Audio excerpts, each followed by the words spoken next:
worked in Northern Ireland, and many gave their lives for peace and for our country.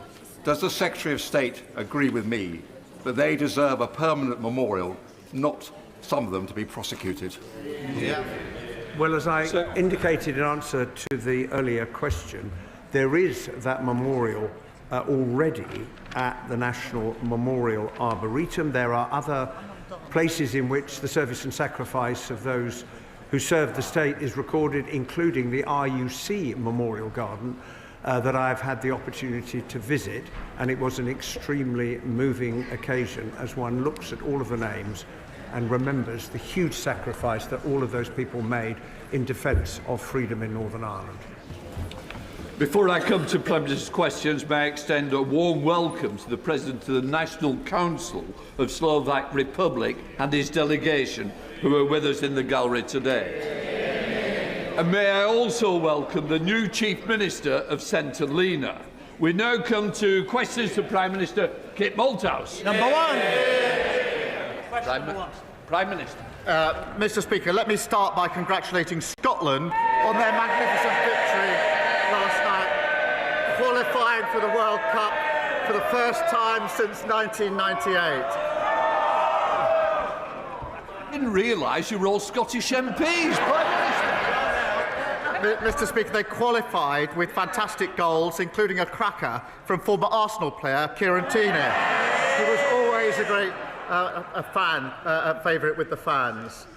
Mr. Speaker, my thoughts are with the communities across the country affected by severe flooding, particularly in Monmouthshire. I've been liaising with the First Minister of Wales and want to thank all our emergency services for their response. Mr. Speaker, my thoughts are also with the family and loved one of Royal Fleet Auxiliary member James Elliott, who has sadly been lost. I know the contribution that personnel of the Royal Fleet Auxiliary make and the risks that they take in the line of duty. My thoughts, and I'm sure the thoughts of the whole House, are with those who knew him at this tragic and difficult time for them. Mr. Speaker, last Thursday I visited Anglesey to announce the construction of the country's first small modular reactor. That's the biggest investment in North Wales in a generation, creating more than 6,000 jobs. On Monday, we introduced the largest overhaul of the asylum policy in modern times, restoring control, fairness and creating safe and legal routes. And today I'm pleased to announce that inflation is coming down. There's more to do, but it's an important step. Mr. Speaker, this morning I had meetings with ministerial colleagues and others. In addition to my duties in this House, I shall have further such meetings later today.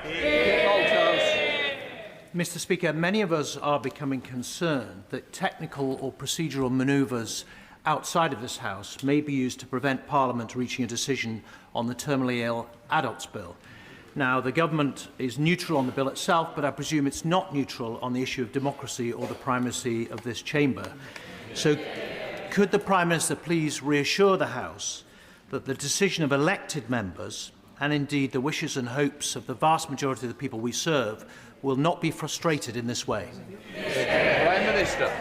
Can I thank him for his question? I know he feels strongly about this issue. As he says, the government is neutral on the passage of the bill. It is a matter of conscience, so there are different and respected views across Parliament, and it is for Parliament to decide in the end on any changes in this chamber. Scrutiny of the bill in the Lords is a matter for the Lords, but the government does have a responsibility to make sure that any legislation which passes through Parliament is workable, is effective and of course enforceable. John Trickett. Thank you very much indeed, Mr. Speaker.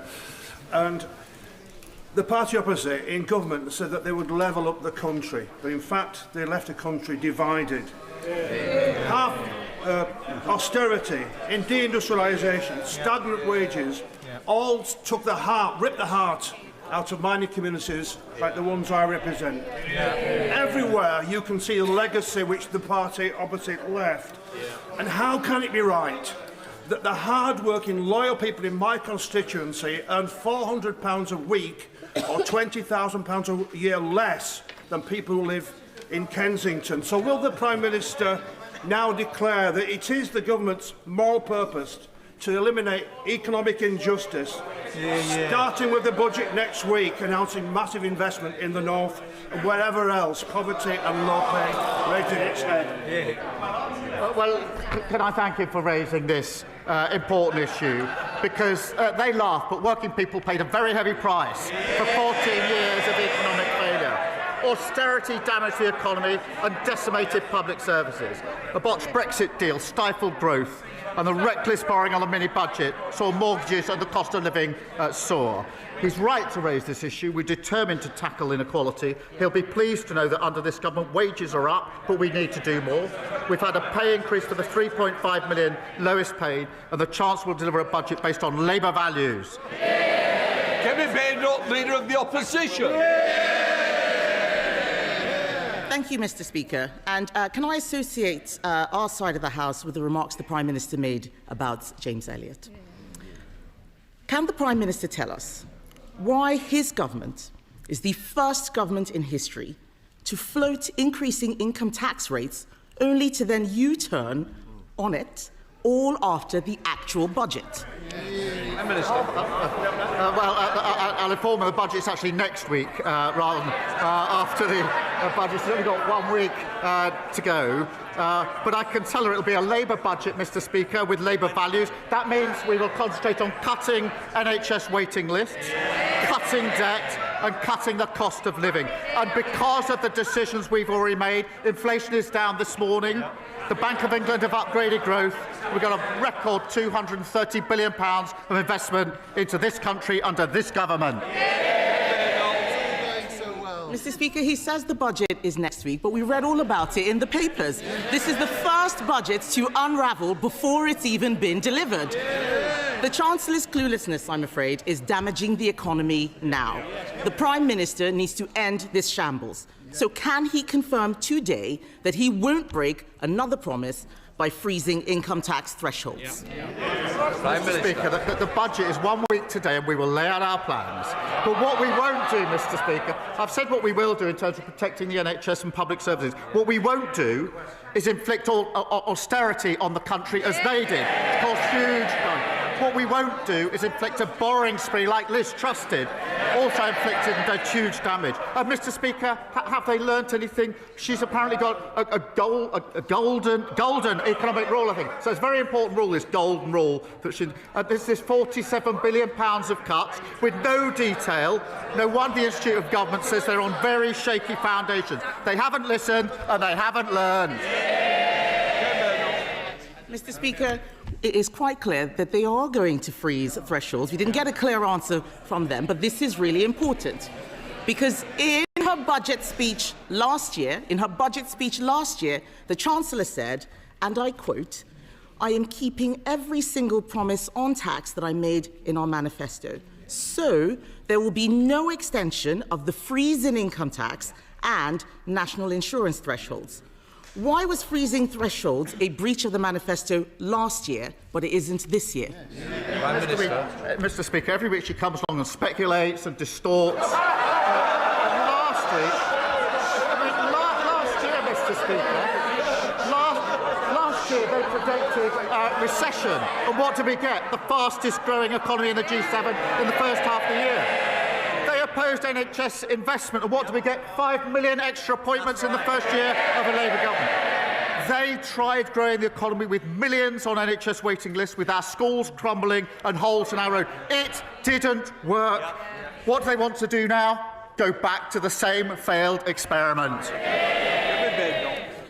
Mr. Speaker, he talks about speculation. The only people who've been speculating are his government every single day for the last 3 months. And he mentioned inflation in his last answer. Inflation has nearly doubled since they came into office. He wants a round of applause because it's come down a little bit. I will remind him that food inflation is up 4.9%. That is making life miserable for all of those people out there. But let's go back to thresholds, because this is important. When the Chancellor made that promise to unfreeze the thresholds, it wasn't an off-the-cuff comment. She said it on the floor of this House in her budget speech. That was a deliberate statement of government policy.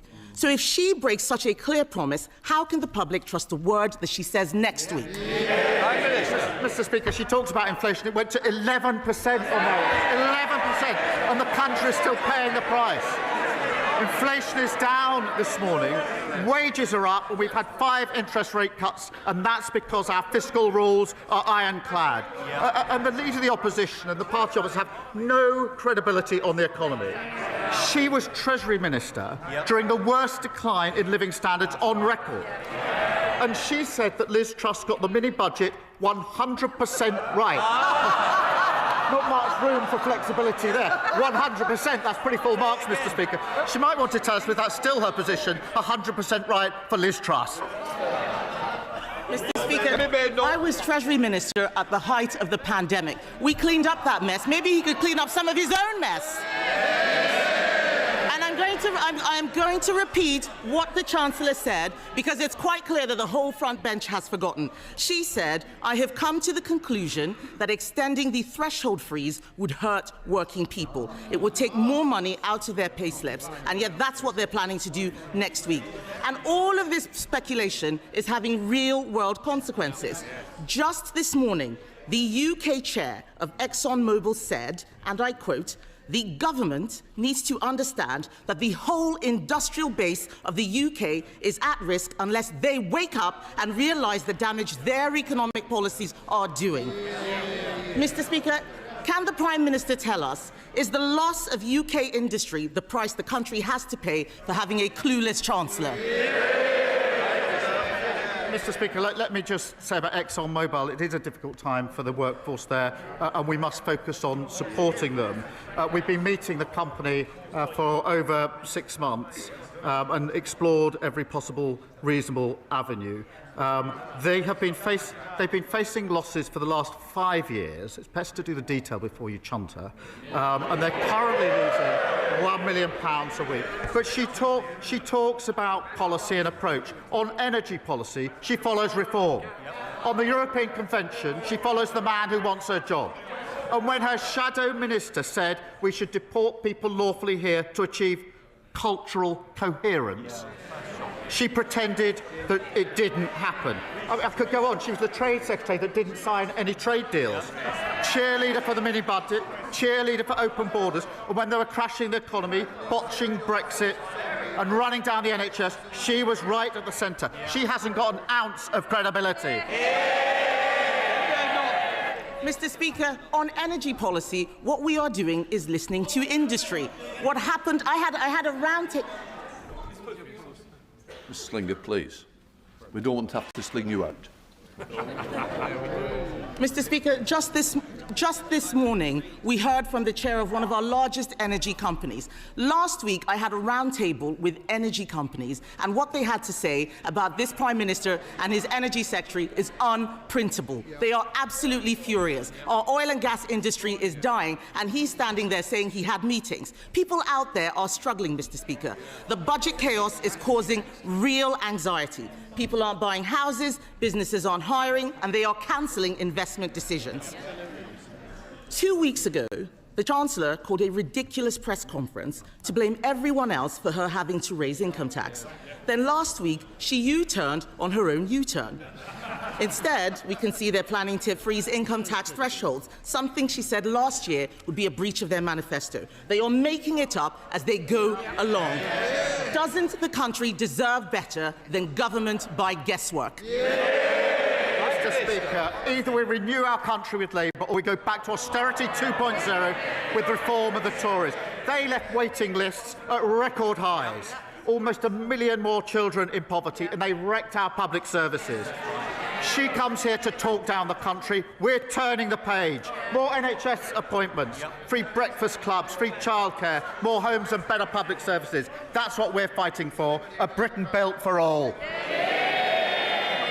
Lord Hatton.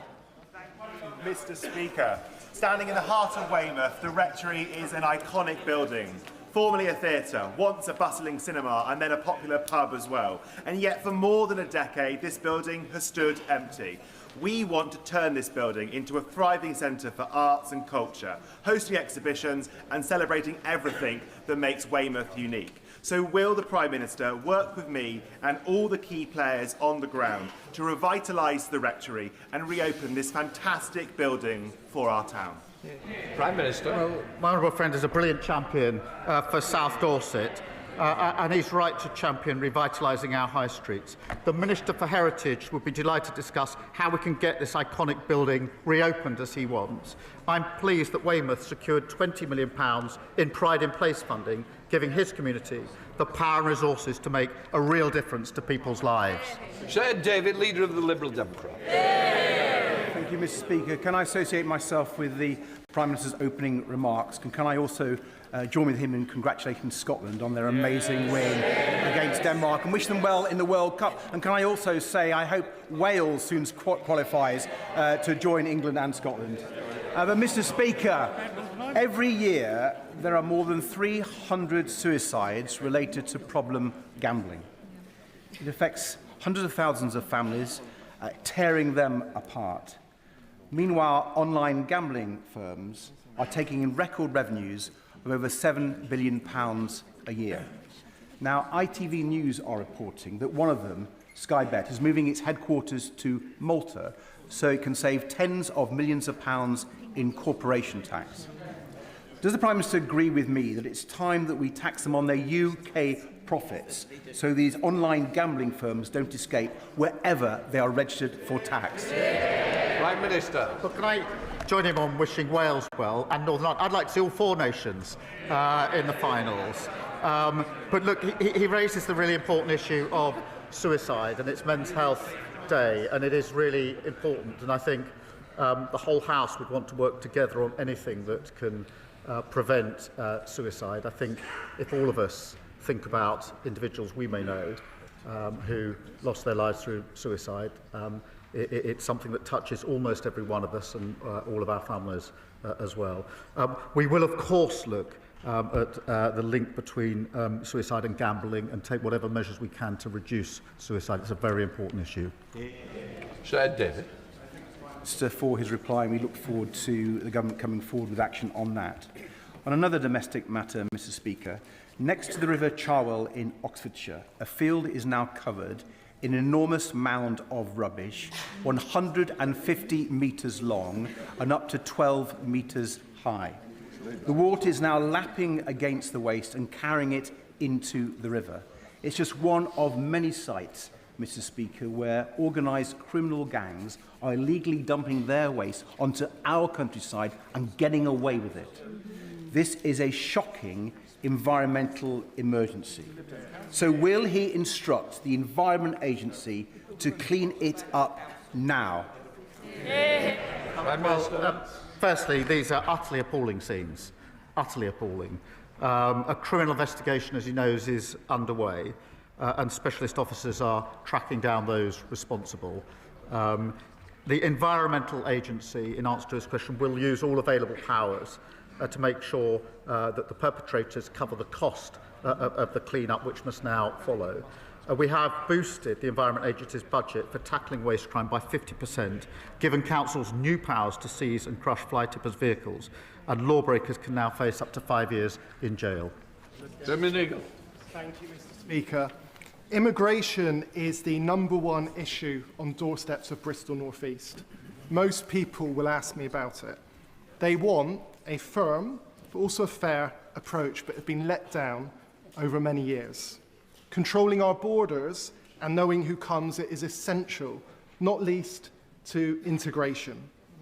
Mr. Speaker, what can the Prime Minister say to my constituents in Bristol North East that will give them assurance that the reforms that the Prime Minister and the Home Secretary are proposing, which I support, will be firm, but will also be fair? Prime Minister.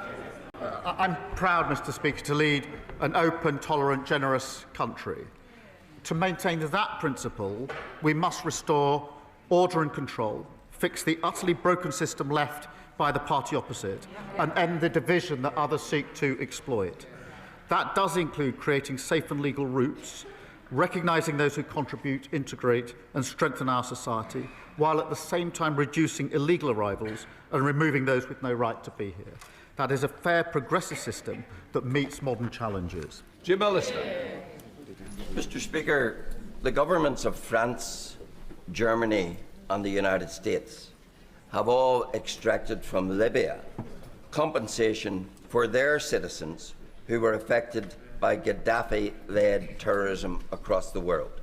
Why, Prime Minister, is the British government continuing to fail United Kingdom citizens who suffered to a huge extent through the importation of arms and, in particular, the tons of Semtex that Gaddafi supplied to the IRA, giving rise to Enniskillen, to Warrington, to the Baltic Exchange and multiple others?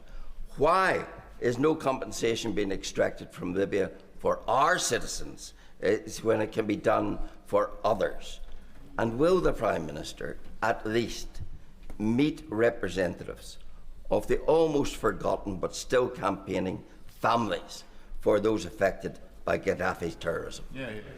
Well, Prime Minister. So many suffer from Gaddafi, and he's absolutely right to raise this really serious issue, and we're working hard on it. I'll absolutely make sure that the meeting he asks for is set up with the relevant minister so that we can give the full position and take on board what they have to say. Luke Charters. On International Men's Day and in the spirit of Movember, I want to be open about my own past mental health challenges in the hope that it might encourage other men to do the same. And during the traumatic birth of my first son, I nearly lost my wife, and a dark cloud settled over me. A cloud lifted through conversation and support, and through the safe arrival of my second son, and bright days lie ahead. I'm joined in the gallery today by Mike from York Menfulness, a fantastic charity giving men a place to talk. So will the Prime Minister, as a dad himself, agree with me that strength as a man means being open about our emotions and that we should never face into challenges on our own? Can I thank him for his honesty? It's never easy to stand up and say what he's just said. And I hope he understands just how important that is for others who will be suffering, who will be inspired to be able to talk openly about their experiences and, importantly, get the help that they need. I'm really proud to publish the first ever men's health strategy today to tackle challenges that disproportionately affect men, including certain cancers and suicide, which is tragically the biggest killer of those men under 50. So we will invest millions in helping more men access mental health support, better care for former minors, and rolling out at-home blood tests to tackle prostate cancer. But I do thank him for speaking out. I think it's so important, it's so brave. It's been done across the House. This isn't a party political issue, but it's always very powerful when it's done, and it's a model for all of us. Thank you, Mr. Speaker.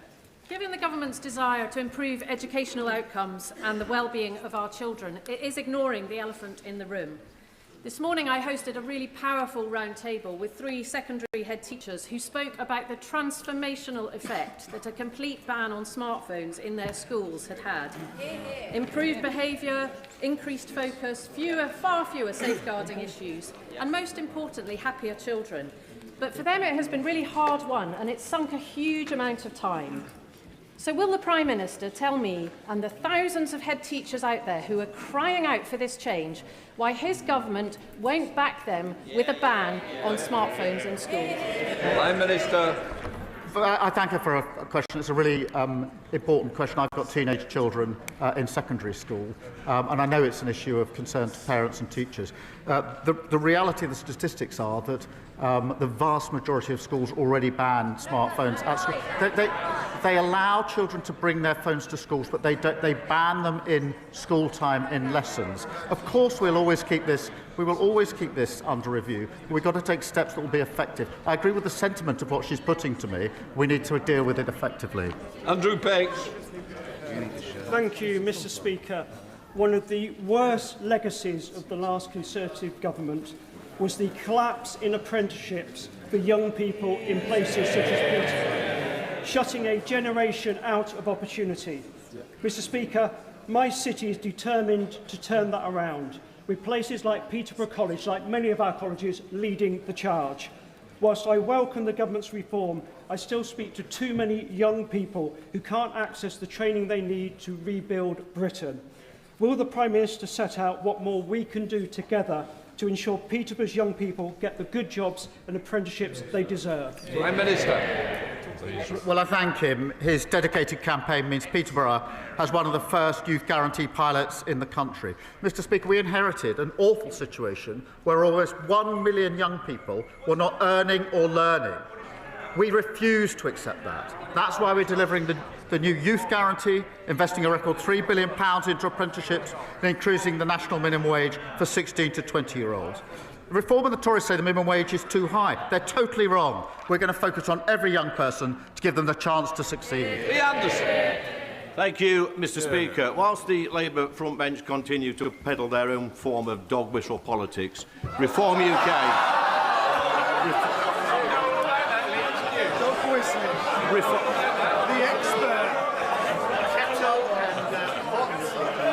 Reform UK are cracking on with the day job. Our reform-led councils are reform...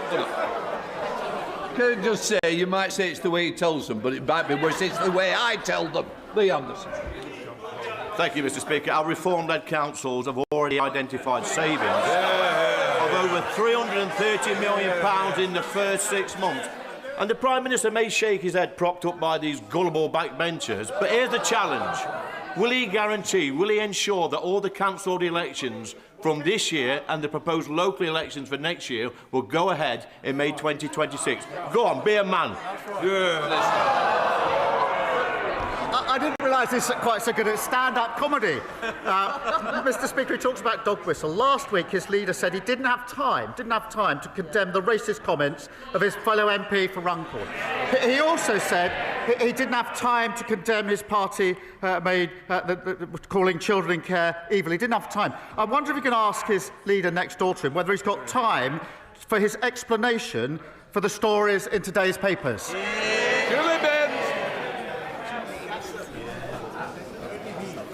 Mr. Speaker, over the summer, large quantities of illegal cigarettes were seized in shops in my Carlisle constituency. However, many of those shops were reopened the very next day.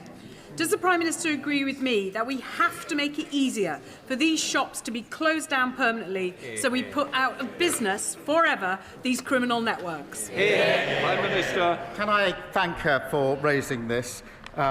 Because there's been a surge in response to illegal shops selling products they shouldn't be selling and not paying their taxes. It's very important. Raids in October, Mr. Speaker, saw over 900 arrests, almost £11 million of criminal profits were seized, and almost £3 million of illegal gear was destroyed. We need to go further to protect our high streets. That's why we're giving councils powers to prevent certain shops from even opening, supporting them to deal with unwanted shops, and through the tobacco and vapes bill, cracking down on rogue retailers who break the law.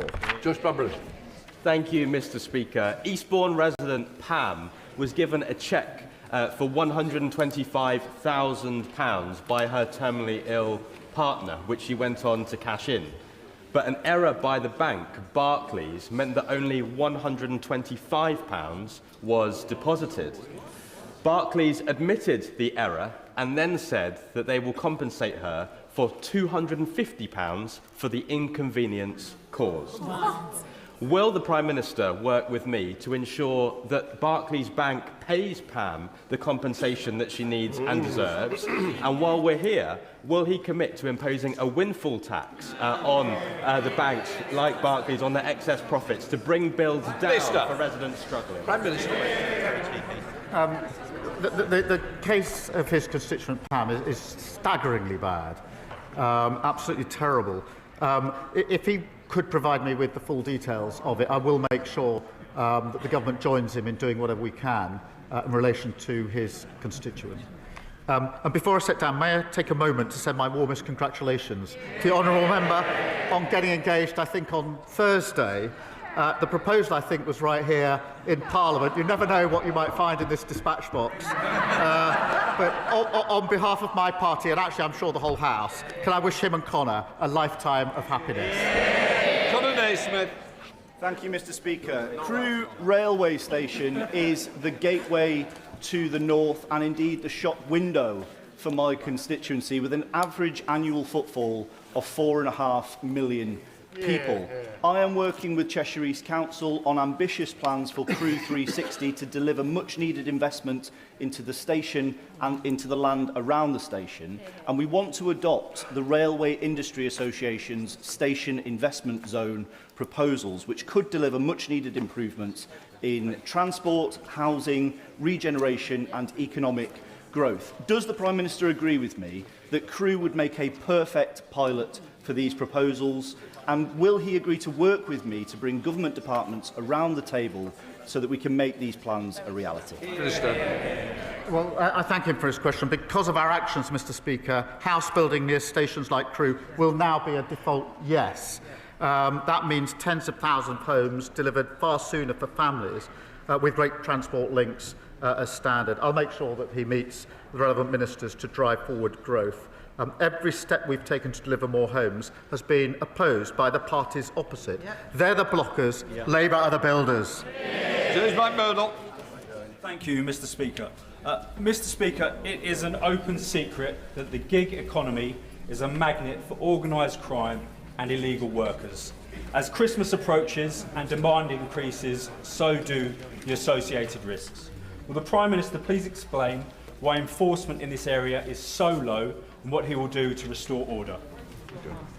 Well, we're delivering a record crackdown on illegal working in the gig economy, expanding the right to work and facial recognition checks, which are really important. We're also introducing a new criminal offence of trespassing with intent to commit a crime through the Place and Criming Bill.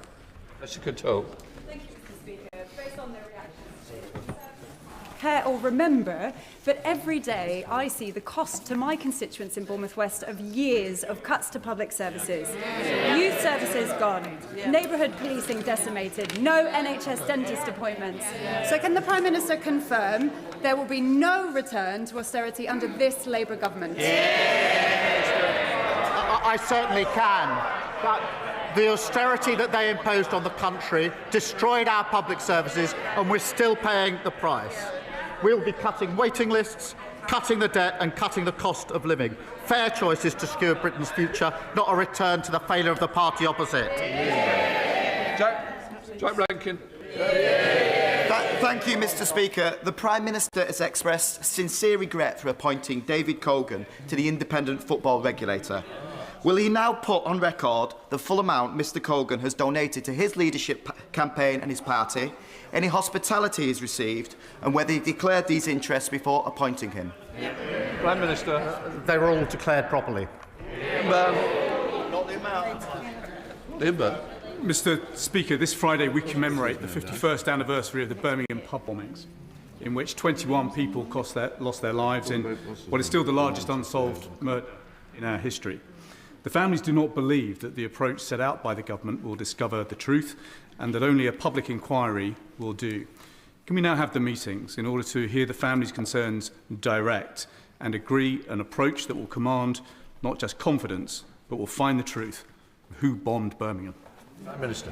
Well, can I extend my deepest sympathies that remain with the bereaved and survivors of the horrific pub bombing in Birmingham in 1974.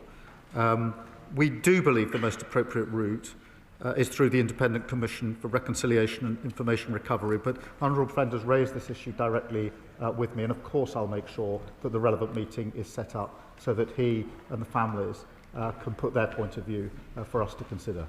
Mr.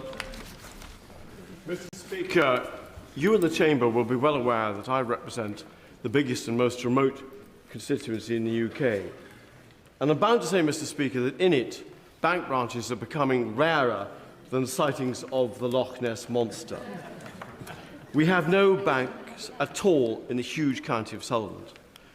Now, we have legislation that provides for access to cash, but what we don't have is legislation that provides for face-to-face banking services. So I'd be deeply grateful if the Prime Minister would ask the Treasury to meet with me to discuss how we might update the Financial Services and Markets Act to include some form of access to cash provision that would preserve face-to-face banking for my constituents and other remote areas. Mr. Speaker, I know how important face-to-face banking is to local communities. As he knows, we're rolling out banking hubs. Decisions over location are taken independently, but they should be rolled out wherever there is a need for one. And of course, there's more to come. I will, in answer to his question, make sure that he gets the meeting that he requests so that we can have a look at the proposal. Afzal Khan. Thank you, Mr. Speaker. As the Prime Minister is aware, November marks Islamophobia Awareness Month. This Labour government has shown a steadfast commitment to supporting Muslim communities, particularly through consulting on the definition of Islamophobia. Given anti-Muslim hate is at record levels in the UK, can the Prime Minister outline the steps this government will take to tackle a rising level of racism, xenophobia against the Muslims in Britain? Minister. Can I thank him for raising this important issue? He's always been a strong champion on this. Anti-Muslim hatred is abhorrent, Mr. Speaker, and has no place in our society. And the increase in incidents must be addressed. It's why we're increasing funding to protect mosques and Muslim faith schools across the country. It's why we've announced a new fund to monitor anti-Muslim hatred and support victims. And we continue to work on the definition of anti-Muslim hatred. I would. Thank you, Mr. Speaker. Everyone who cares about media independence and freedom will be relieved that, that Redbird have recognised that they cannot run the Telegraph. But there are serious concerns that they will burden the paper with unsustainable debt if the title is sold for less than £500 million. So, will the Prime Minister step in to prevent this from happening and enable a sale at a lower price if necessary, without this toxic debt burden? Prime Minister. Well, he raises a serious issue. I'm not quite sure what he's asking the government to do. To step in and nationalise it, I don't think would be the right thing.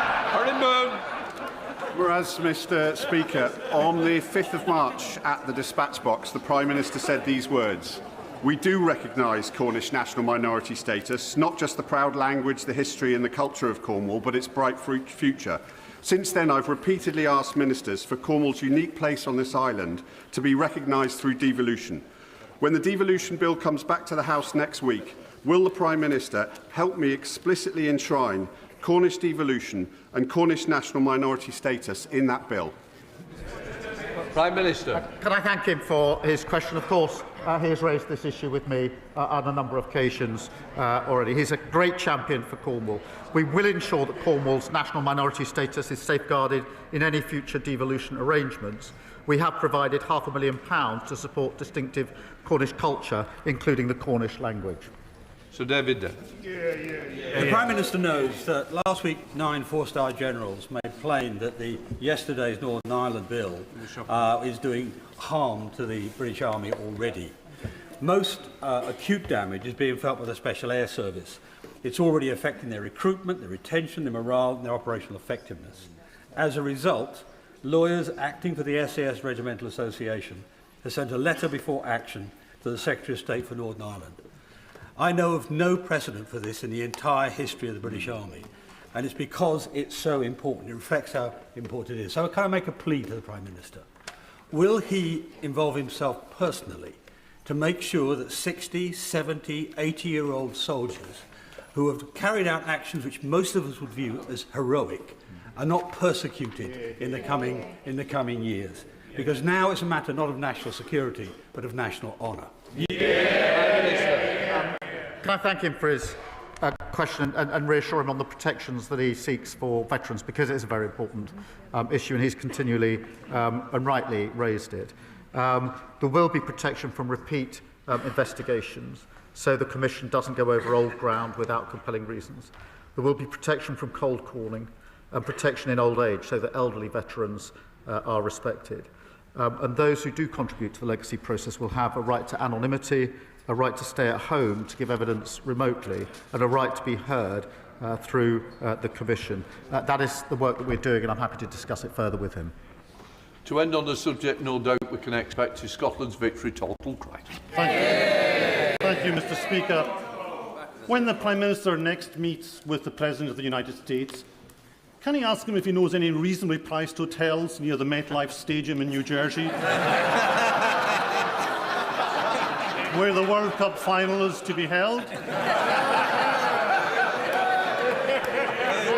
And as we are about to provide the biggest boost to whisky exports since our trade deal was signed, can he ask the Chancellor to gently consider excise duties next week so we Scots can continue celebrating at reasonable prices? Prime Minister.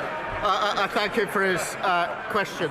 On the question of whisky, it is important that we do everything we can to support whisky. I'm really pleased with the progress we're making with the United States and, of course, with India as well under the trade deal. I'll continue to discuss what more we can do with him.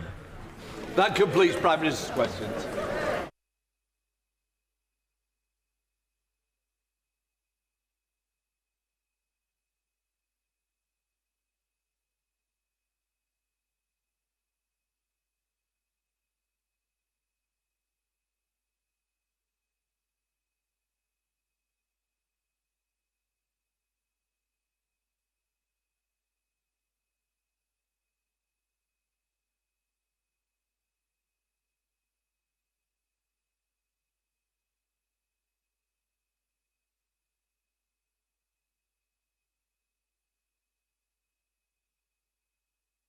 Right, we now come to the urgent question. Mims Davies.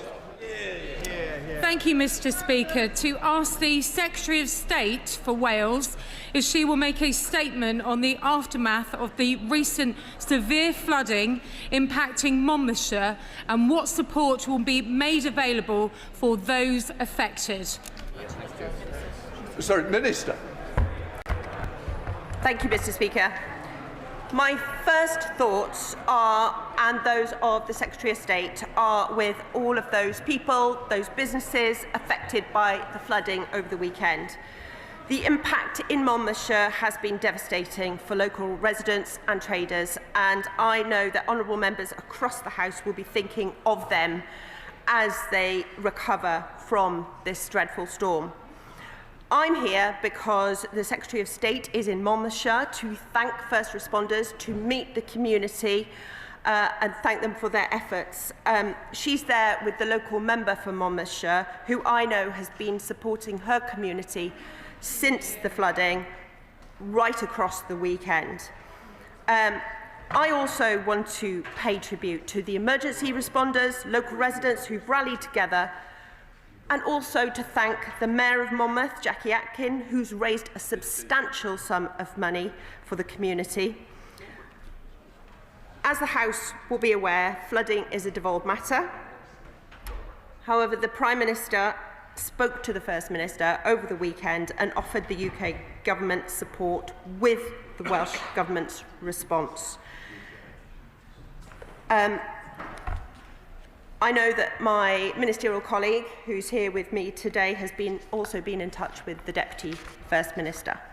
The Environment Agency has offered support locally, including any mutual aid that may be requested by Natural Resources Wales, who operates in the area. And we know as we see these events increasing, that demonstrates why our climate response on flooding is so important. Today, the Flood Mobile, sponsored by Flood Re, is in Monmouth.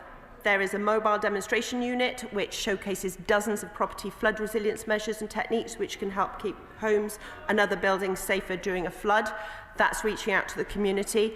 And I would also bring honourable members' attention to what we're doing to support people to access insurance through our partnership with Flood Re, a joint initiative between the government, the insurance industry, that ensures households at the highest risk of flooding can access affordable insurance. In the financial year 24-25 alone, Flood Re provided cover for over 345,000 household policies. Whilst government officials have met with Monmouthshire Council over the weekend to discuss emergency funding, the Deputy First Minister was also there over the weekend to meet first responders and the community. And opportunities are being made available through Emergency Financial Assistance Scheme. The Welsh Government has made has been working very closely with the Council and all the emergency services, and has been ensuring that they have committed over £370 million to reduce risks to communities right across Wales. But I know the Welsh Government is working, doing everything they can at this very difficult time for the community and for businesses in Monmouthshire. Secretary statement. Mr. Speaker, this weekend, tragic and heart-wrenching floods affected families and their loved ones, meaning evacuation from their properties in Monmouth after the River Monnow burst its banks. This, in turn, blighting businesses with devastating consequences. This horrific experience also hit hard nearby areas, including Abergavenny and Thrift Village. Now, there are desperate families and business owners across Monmouthshire who've lost their homes, their livelihoods. They've literally lost everything, with Christmas looming, a key time also for hospitality.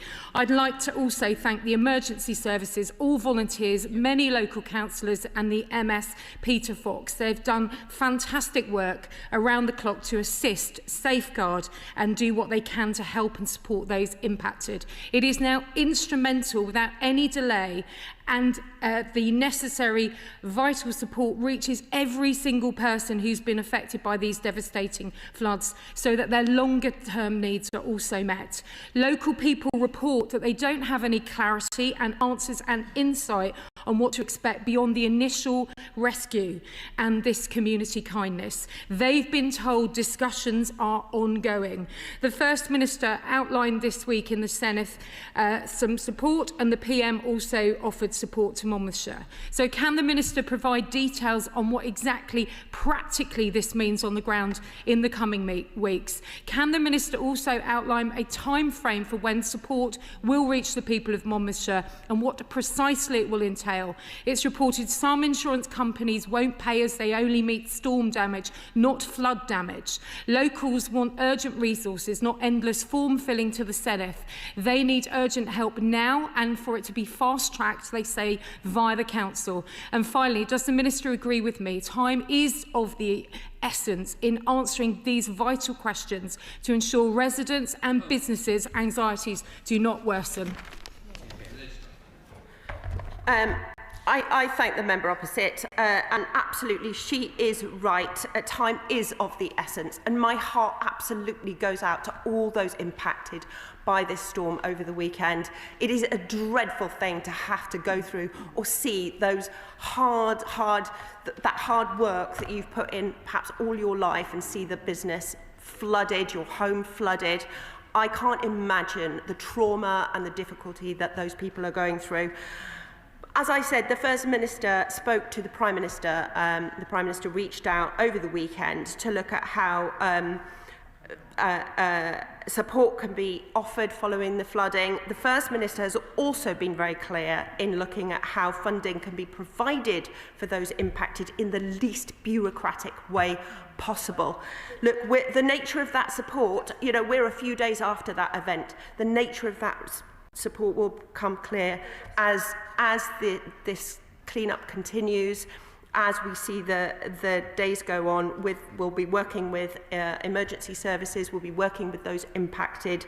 The Welsh Government has emergency financial assistance schemes for just these very scenarios, and they have been kicked in and they are being used. Proposals for support are being prepared. Local government finance officials are there on the ground. The Secretary of State is there on the ground today. We are doing all we can, working hand in hand with the Welsh Government, with the Council, with the mayors, and making sure that those impacted get the support they need as quickly as possible. Jessica Moore. Thank you very much, Mr. Speaker. My neighbour, the Honourable Friend from Monmouthshire, is, as the very diligent representative she is, out as we speak in Abergavenny, and will join the Secretary of State in Monmouth shortly, meeting and listening to those affected by these devastating floods which hit Monmouth, Abergavenny, Skemford and the villages. She's asked me to say a very big heartfelt thank you to the emergency services, all the authorities, all those who've helped, and to thank the incredible community effort and many kindnesses shown over the last few days, including offers of beds, homes, donations and more. Hundreds and hundreds of businesses and homes will be affected, and it will take many months to clear up. I know she's having liaison with the Prime Minister, with departments, with the Welsh Government, and it is a devolved issue, and we'll have many asks. But can I ask on her behalf that we continue to offer support in the many ways that will be needed in the period. And I'm also mindful of other areas impacted by flooding, including my own. Minister. I thank my honourable friend. She makes an excellent point. The member for Monmouthshire has been so diligent. I was on the phone with her over the weekend. I know that she's been speaking to Welsh Government. I myself was on the phone to the Deputy First Minister over the weekend, and in contact with Natural Resources Wales and local community groups. She has been out there in her wellies helping that clean up, and I know she feels it as deeply as some of those impacted. The support will be there. We will continue to work together. What's important here, despite the, yes, flooding is devolved, but this matter reaches right across. And wherever we can help, we will. And we are working together to ensure that we, at pace, resolve and help the people that need it. Amen. David Chadwick, Liberal Democrat spokesperson. Mr. Speaker, the recent floods in Monmouthshire have been devastating for local communities, and our thoughts are with everyone affected as they try to return to some sense of normality. And I'd also like to pay tribute to the emergency services and everyone who worked so tirelessly to keep residents safe throughout this event. Last year, we saw attempts by multiple fire and rescue authorities in Wales to close small fire stations which often house the equipment needed to respond to major floods like the ones we've just seen, with two of the proposed closures in my own constituency in Knighton and Crickhowell. Crickhowell being just a stone's throw away from Monmouthshire, and the services that are based there often go over the border just to help them. Could the Under-Secretary of State clarify what engagements they've had with fire services in Wales on potential closures, and whether she agrees with me that it's vital we keep those small stations open to protect residents in rural Wales from devastating events such as the ones we've just seen? Minister. I thank the member for his question. Look, I also want to pay huge tribute to the first responders, to the emergency units, to the fire rescue service, who absolutely did an outstanding job and continue to do that outstanding job over the weekend and now and into the future, but right across Wales. And it is important that we protect those putting themselves in danger and supporting people in need. I'm happy to write to the honourable member about the details of the closures, and I'm happy to get back to him on that. Nick Smith. Thank you, Mr. Speaker. Blaenau Gwent and Rumney neighbours, Monmouthshire. Last winter, we experienced coal tip slipping because of heavy rain then. People experiencing flooding deserve all our support. So can the Minister please explain and tell us more about the support available to residents claiming insurance or emergency financial help to help them get through this really difficult time? Minister. I thank the member, and he's been a really strong advocate in this area, so I thank him for that. We have pledged £143 million from the UK government for coal tip safety in this Parliament, and I know that this is a big issue that needs to be continually monitored. I know that coal tips were being monitored over the weekend throughout Storm Claudia, and they will continue to be, but this government takes this very seriously and is investing in their safety. Sir Julian. Could I appeal to the Minister to help us in one way, because although this is a devolved matter, it is possible in the internet age very easily to make charitable donations. So could she perhaps investigate whether there is a reliable local charity to which people across the country can make donations, and perhaps circulate the details of that after the end of this question? Minister. Well, I absolutely thank the honourable member for his suggestion, and I will absolutely take that back, because look, there's been a lot of money raised locally. I mentioned the local mayor, who has raised a significant amount of funds, which is fantastic. But I know that a lot of people will want to help, so I will absolutely take that back. Thank you. Thank you, Mr. Speaker. I want to also pay tribute to all those affected, the emergency responders, and to my honourable friend from Monmouthshire for the tireless effort she's put in since this happened. I'm grateful to the Minister for what she said and what the Prime Minister said earlier about the conversations and constant interaction between ourselves, the UK Government and the Welsh Government and the First Minister.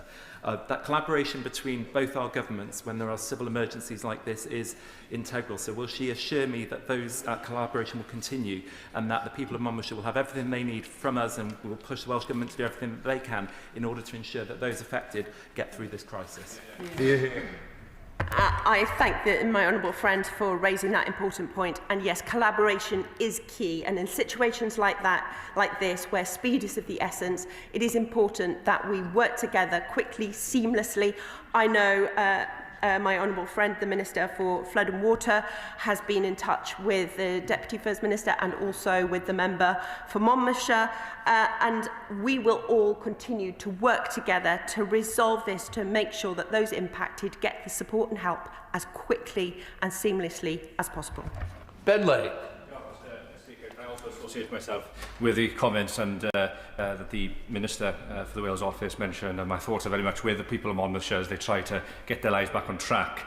She mentioned quite rightly that these severe weather events are increasing in frequency, and I wonder, further to the very wise words of the Honourable Member for Cardiff West, in addition to the collaboration between the two governments, in light of the increasing frequency of these severe weather events, I wonder whether it's also time for us to consider some sort of central resilience fund to help provide that additional emergency support, which sadly is becoming far too routine.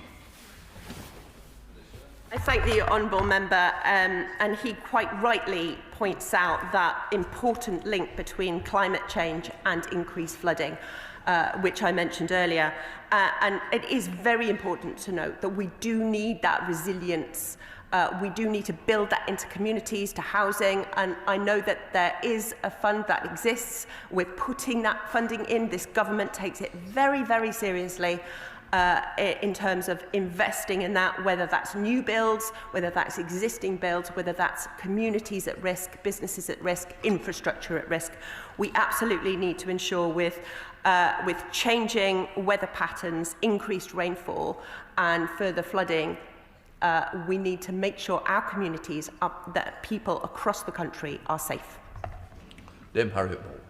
Thank you very much, Mr. Speaker. And on behalf of residents in flood-prone West Worcestershire who approached Storm Claudia with trepidation, I would like to convey our sympathies to people in Monmouthshire, because it is one of the most terrible things that can happen to a community to experience a flood like this. And as the Minister has the Flooding Minister seated beside her, could she ask her colleague to follow up with the Environment Agency? They have 2 projects they're working on in West Worcestershire, in Sevenoaks and Tenbury Wells, to improve flood resilience, and I would love it if she would give the Environment Agency a nudge to complete that work. Well, thank you to the member, and I think my colleague has heard that loudly and clearly, and we'll get back to you. Cameron Thomas. Thank you, Mr. Speaker. There are few around the country more equipped to empathise with the people of Monmouthshire than my people in Tewkesbury and North Gloucestershire. Will the Secretary of State join me in thanking the volunteers of the Severn Area Rescue Association who were called out, as they so often are this weekend? Will she also tell me when her department will respond to the Environmental Audit Committee's report into flood resilience in England? Thank you. I thank the member for raising this and for his words towards the people of Monmouthshire, and also, you know, I pay tribute to his communities. It's important that we support communities wherever they are, right across the country. This government is intent on doing that. Mark Francois. Thanks, Steve. Although I'm not a Welsh MP, I'd like to express my sympathies for what the people of Monmouthshire are going through. In 2014, when I was the Armed Forces Minister in the MOD, I spent weeks in Cobra meetings helping to coordinate military assistance with the severe flooding in the West Country, particularly on the Somerset level. So can I offer a suggestion? We all hope that this will not happen again, certainly not quickly, but if there are further named storms, has the Minister, or indeed the First Minister, considered speaking to the Ministry of Defence about military aid to the civil authorities, so-called MACA arrangements? Because we learnt in 2014 there are some specialist units like the Royal Marines or the Royal Engineers who have capabilities to offer in these circumstances that can really make a difference to local people. Is that something she and the First Minister might at least be prepared to consider? Well, I thank the honourable member for raising that. And of course, where there are critical incidents, where there are major incidents such as the flooding in Monmouthshire, we are ready to consider anything. So, and where we need that support, the collaboration is important, and that it extends to all of our departments, and in every way possible, we will ensure that people, that businesses, that infrastructure is looked after, and that it can and would extend to defence if necessary. Thank you. Dr. Ellichan. Thank you, Mr. Speaker. My heart goes out to the people of Monmouthshire, which is just downriver from my own constituency of North Herefordshire. Terrible damage done. Also in South Herefordshire, places like US Harold very badly affected. We know these things are happening more frequently and more severely. It's also tragic to see the huge amount of soil that is washed off the land at times like this. Does the Minister recognise the hugely important role that farmers play in managing floodwater, building resilience to these sorts of events? And will she invest more in nature-friendly farming, river-friendly farming, to help prevent these sorts of disasters that do so much damage to people's livelihoods? Well, I thank the member for raising that point, and it is exceptionally important for those who have a duty to their land to manage that land safely and ensure, this does have a devastating impact. Soil is washed away, but there are things that can be done further upstream to prevent flooding. And I know that the Welsh Government has put in place projects right across Wales to ensure that that happens. And just this morning, I was talking to Powys about some of those taking place up in Powys County Council. Thank you, Mr. Speaker. Floodre's report earlier this year highlighted that in the face of more extreme weather, more frequent flooding, many insurers are increasing excesses and premiums, often to eye-watering levels, or withdrawing insurance support altogether. So what immediate support is the government putting in place for people who find themselves without insurance? There is an emergency initiative, financial initiative that is available. So the Welsh Government officials are working with the community groups, with the local council and with ourselves to ensure that they have access to those emergency funds. Yeah. That completes the urgent question. From bench changeover.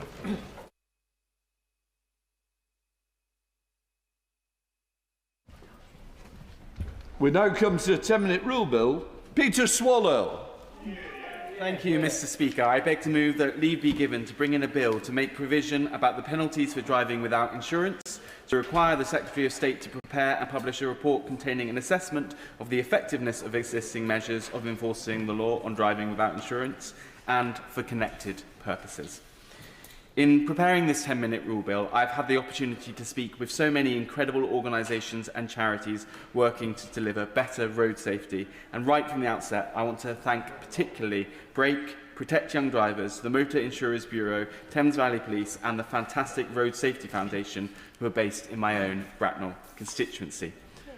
I'm delighted to be bringing forward this bill during Road Safety Week, which raises awareness about the importance of safer driving. At a time of year when dark nights come down earlier, fog and icy conditions can increase hazards. We even had snow today, and the temptation to drink and drive is heightened by the festivities. I'm proud that this government has committed to delivering a national road safety strategy, And I'm grateful for the Roads Minister for taking the time to speak with me on several occasions about the progress of developing this strategy. Remarkably, it will be the first update to national road safety in well a decade.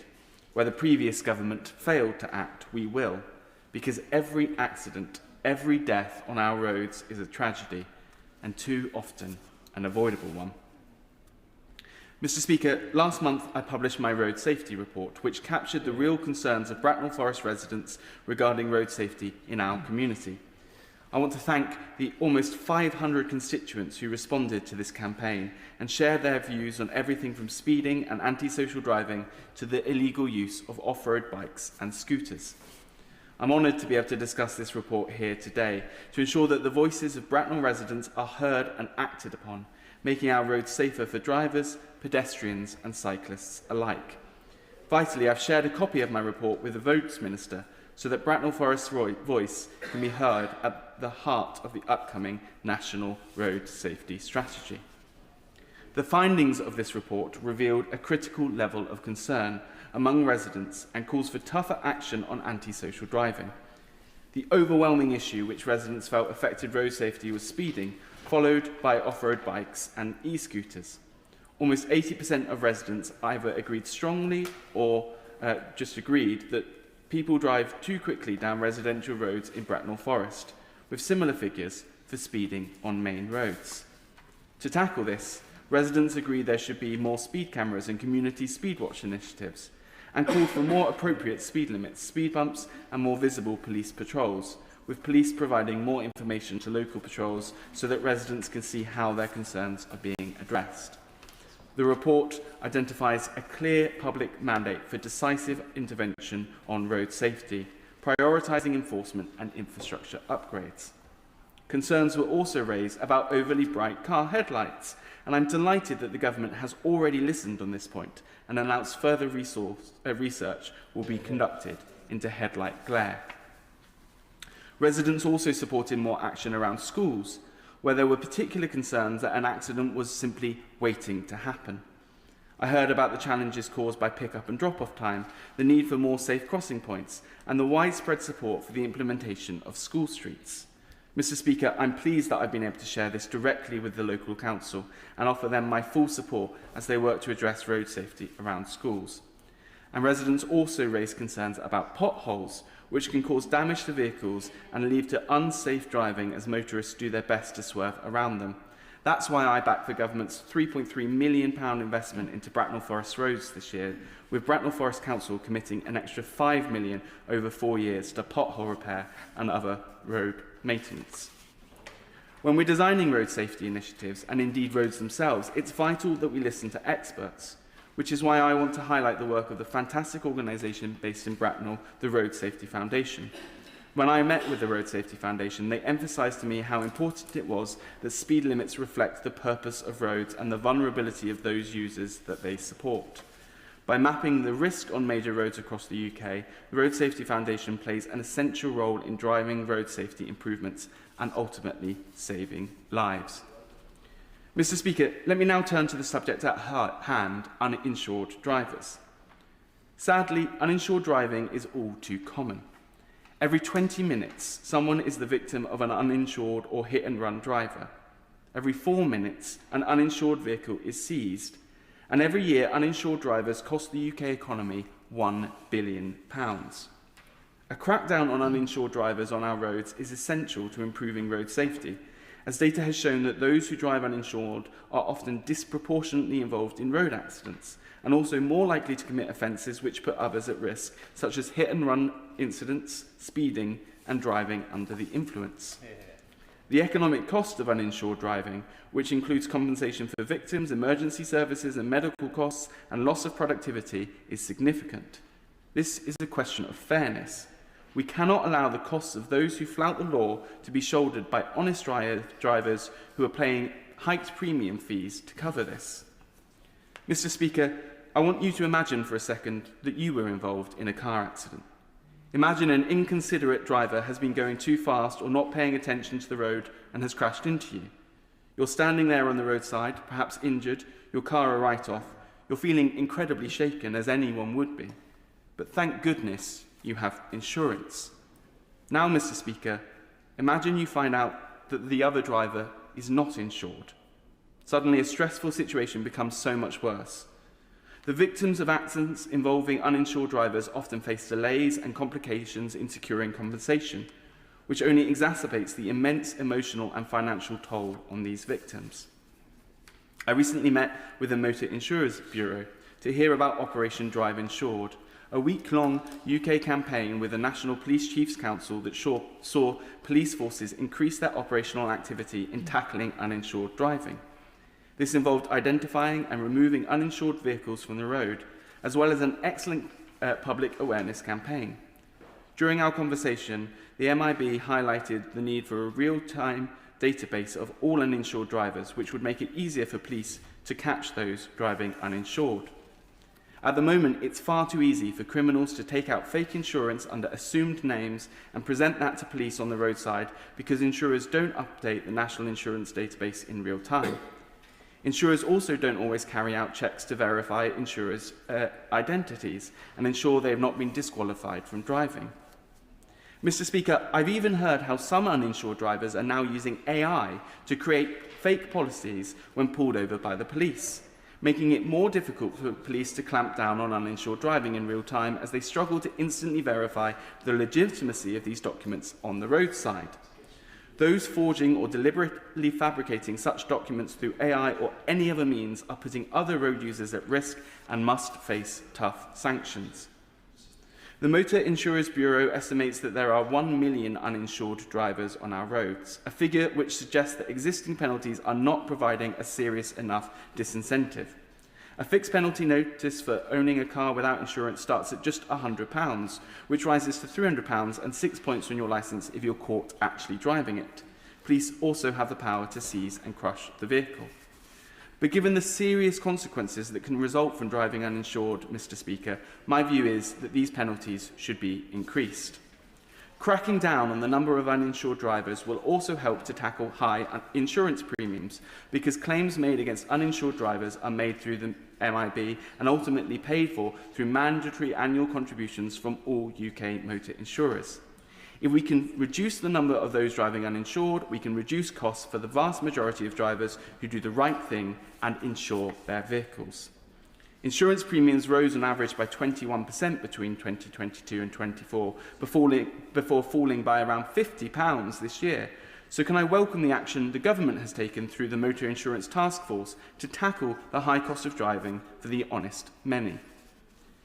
Mr. Speaker, this Road Safety Week, let us all commit ourselves to taking the action needed to make driving safer for everyone, prevent crashes and save lives. Let's tackle the costly problem of uninsured motorists, deliver on our manifesto commitment to an ambitious national road safety strategy, and back the drivers of Great Britain. Thank you. That the honourable member have leave to bring in the bill. Not yet. The question is that the honourable member have leave to bring in the bill. As many of that opinion say aye. Aye. Of the contrary, no. I think the ayes have it. The ayes have it. Who will prepare to bring in the bill? Sarah Russell, Chris Vince, Rachel Taylor, Josh Newbury, Kat Eccles and myself, Mr. Speaker. Excellent.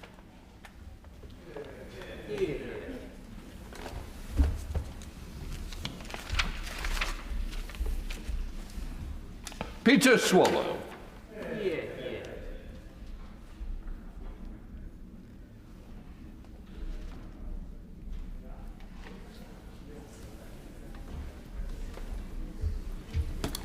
Driving without insurance, penalties and enforcement bill.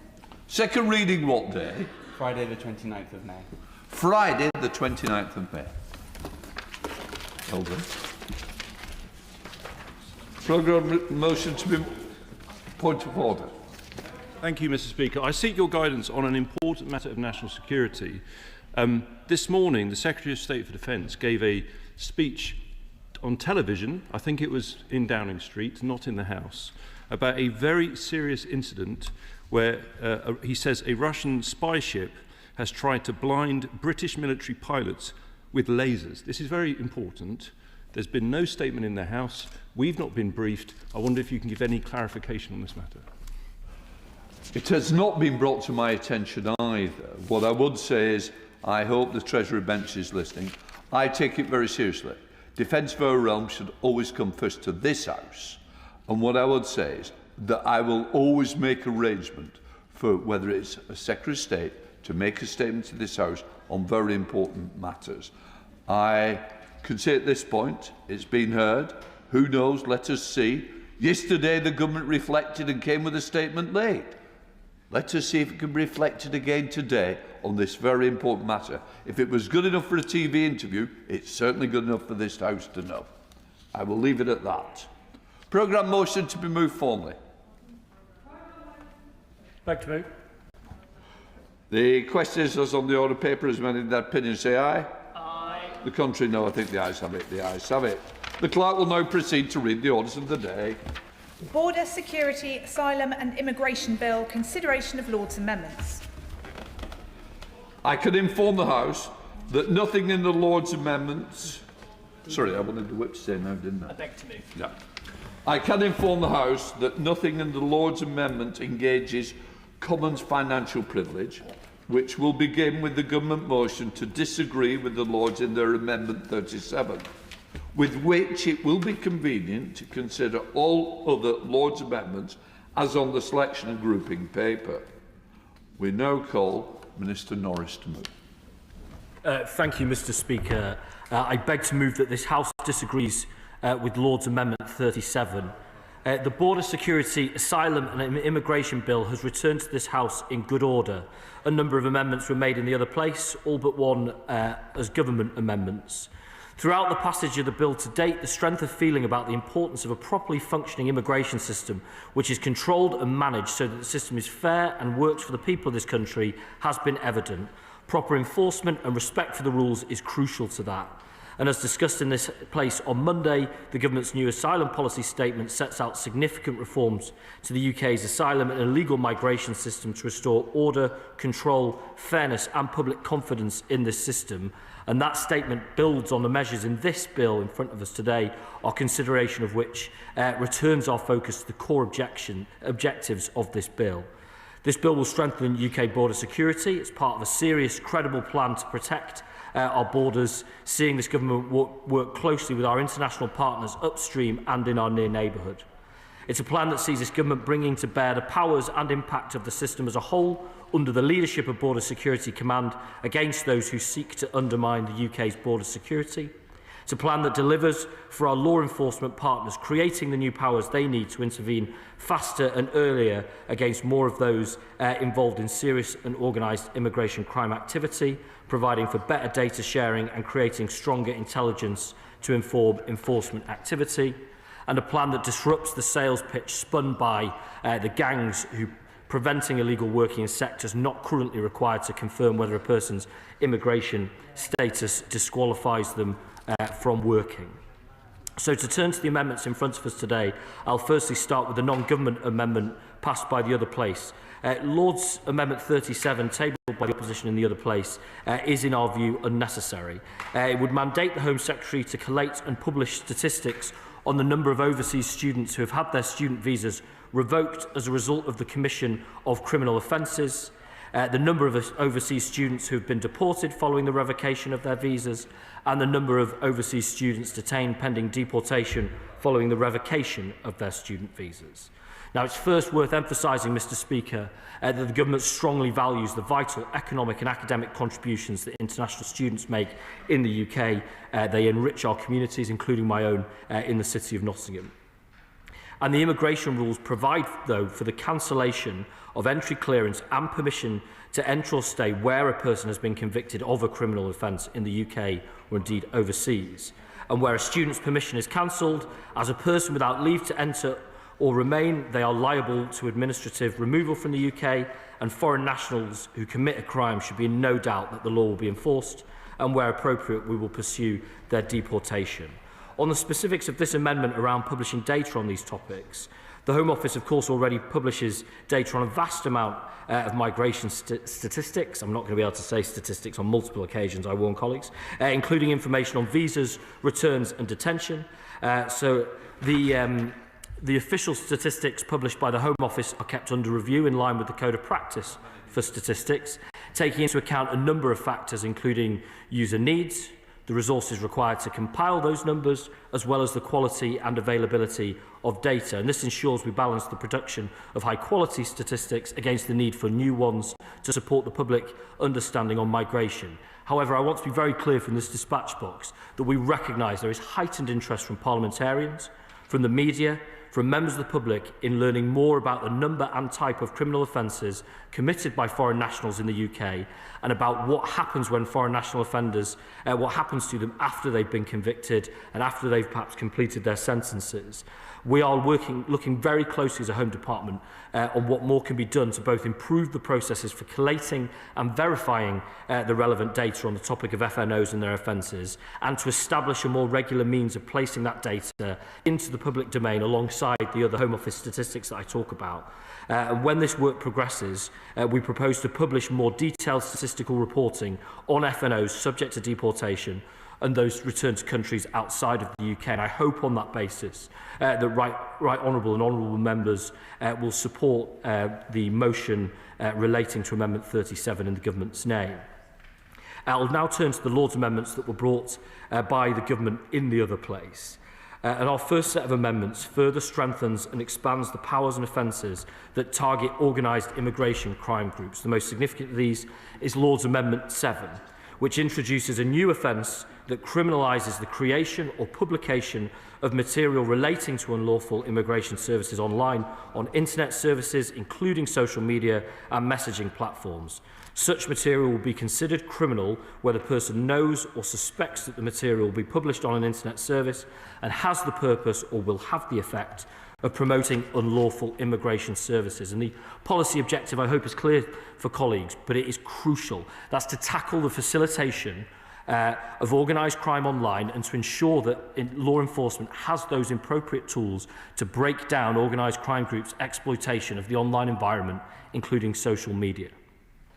Lord's Amendments 8, 9, 12, 13, 14 and 15 work alongside this new offence, providing intermediary liability protections for internet service providers, meaning they're not impacted by this offence, and the actions of those being targeted in this offence, namely the individuals who are promoting those unlawful services, that is the target for the offence. The offence will have an extraterritorial effect and therefore may be applied to online material created or published anywhere in the world and by a person or body of any nationality.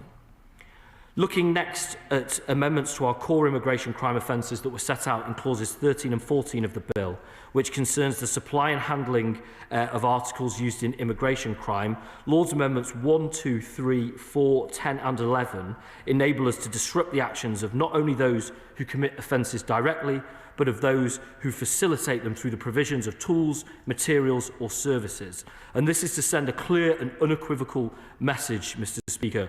Those who enable immigration crime, I'll give way in a second, whether through direct action or indirect facilitation, will face consequences. I give way.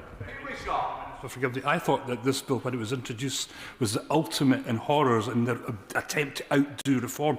But we find it was just a mere aperitif compared to the main course of the horrors of this week. But on these specific measures, does he not see the impact that this might have on the support agencies and services that are there to assist refugees and asylum seekers? Did he not listen to the many representations he had by these groups and the difficulties that this will now cause them? I am surprised the Honourable Gentleman is horrified by our attempts to crack down on organised immigration crime, which is the ultimate industry in profiting from misery and desperation that leads to vulnerable people losing their lives and, of course, has such impact on public confidence domestically. However, on the point that he makes, if he waits a little while longer, I hope I can give him a degree of succour on that point. But we are making that the purposes of the amendments that have been made here to seek to criminalise those who are concerned in supplying relevant articles for use in immigration crime, and will bring into scope possession with intent to supply or making the offer to supply such an article. And it also brings into scope those who are concerned in the handling of a relevant article for use in immigration crime. And I'll get to the honourable gentleman's point shortly, but firstly, just on the amendments 16 to 32 on electronic devices, and this strengthens the powers of search and seizure in relation to electronic devices.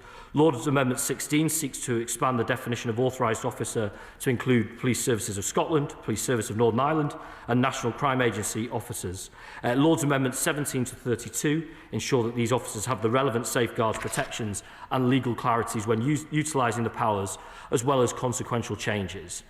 Now, Lord's Amendments 5, 6, 38, 39 and 40 were tabled in response to the Joint Committee on Human Rights report on the bill and debate in the other place, ensuring proportionate, robust and appropriate safeguards are in place. So Lord's Amendments 5 and 6 introduce additional safeguards into the offences set out in clauses 13 and exempt from these offences any item or substance designed for personal cleanliness or for hygiene. So this includes items like soap, toothpaste, sanitary products and other essentials that individuals may carry for personal dignity and well-being. I hope that gives the honourable gentleman a degree of comfort on that point. Limitations to this exemption have been set out if certain items present heightened risk of being repurposed as weapons or used in ways that endanger others. And I think that finds the appropriate balance on this important point. In relation to the provision in the bill which enables stronger conditions to be placed on those who pose a threat pending their removal, Lord's Amendments 38, 39 and 40 do not alter the original intention of the clause, but intend to set out on the face of the bill the limited circumstances in which an individual could have conditions such as electronic monitoring or curfews placed on their leave to enter or remain. And this includes cases where the Secretary of State considers that that person poses a threat to national security, public safety, or has been convicted of a serious crime or sexual offence.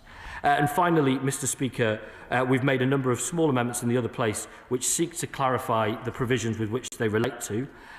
Lord's Amendments 33, 34 and 35 are minor and technical to remove references to data protection legislation, which is now redundant following the enactment of Section 106 of the Data Use and Access Act 2025. Lord's Amendment 36 amends the consultation requirements to require that the Secretary of State consults the Department of Justice in Northern Ireland and relevant Scottish ministers prior to making regulations that determine the purpose for which trailer registration information may be shared with the police. This amendment does not affect the Secretary of State's discretion to consult representatives of police bodies. I'll give way on that point. Can I just Can I just suggest you've literally just walked in, and I don't think you've heard all what has been said. I think it's rather unfair, and I don't expect people to come in and do that. And you should know better, in fairness. Minister Kerry. Thank you, Mr Speaker. Before I move on that point, I would give assurance to any colleagues, particularly colleagues from Northern Ireland, that we are talking closely. He knows well from our many discussions on this topic of how much I value my relationships with colleagues in the Northern Ireland Executive. I met with a number on Monday, and I will continue to do so to make sure that the applications in this provision and beyond are as good as possible and work seamlessly across all parts of the United Kingdom. I hope that gives a degree of comfort. And then finally, Mr Speaker, Lord's Amendments 41 and 42 relate to Clause 62 of the bill, which is the commencement clause itself, for Clause 42, which provides legal clarity for EU citizens and their family members with EUSS status who are in scope of the withdrawal agreement that is the source of their rights in the UK. The amendments change the commencement provision so that it is now brought into force on royal assent to provide legal certainty as soon as possible for all EU citizens and their family members with EUSS status as to their rights in the UK. So to finish, Mr Speaker, this is a really important bit of legislation. The work done down the other end was excellent, and I must commend and reference my right honourable friend, the noble Lord Flint, for his work, but colleagues across the House, across that place, worked very hard to improve this legislation, which we appreciate, and on that basis I beg to move the amendments in the government's name. The question is that the House disagrees with the Lords in Amendment 37. Shadow Minister Matt Vickers. Thank you, Mr Speaker. The opposition joins the Minister in thanking our colleagues in the other place for their work and scrutiny of this bill. I'd like to thank my colleagues, Lord Cameron and Lord Davies, as well as numerous members of the other place, including Lord Jackson, for their work. The subject of this bill is extremely important to this country and to our future. I'm afraid, Mr. Speaker, the reality is that under this Labour government, illegal immigration has got much, much worse. We're in the grip of an immigration crisis. Small boat crossings have surged. They're up 55% against the same period before the election. In the 9 months before the election, the number of people in hotels had gone down by 47%. But since this government came to power, they've gone up. This country is our home. It's not a hotel. We need stronger borders to make sure that those who come to our country share our values, contribute to society, and are not simply a drain on the resources that taxpayers fund. This bill removes powers that allow us to detain and deport people who arrive here illegally.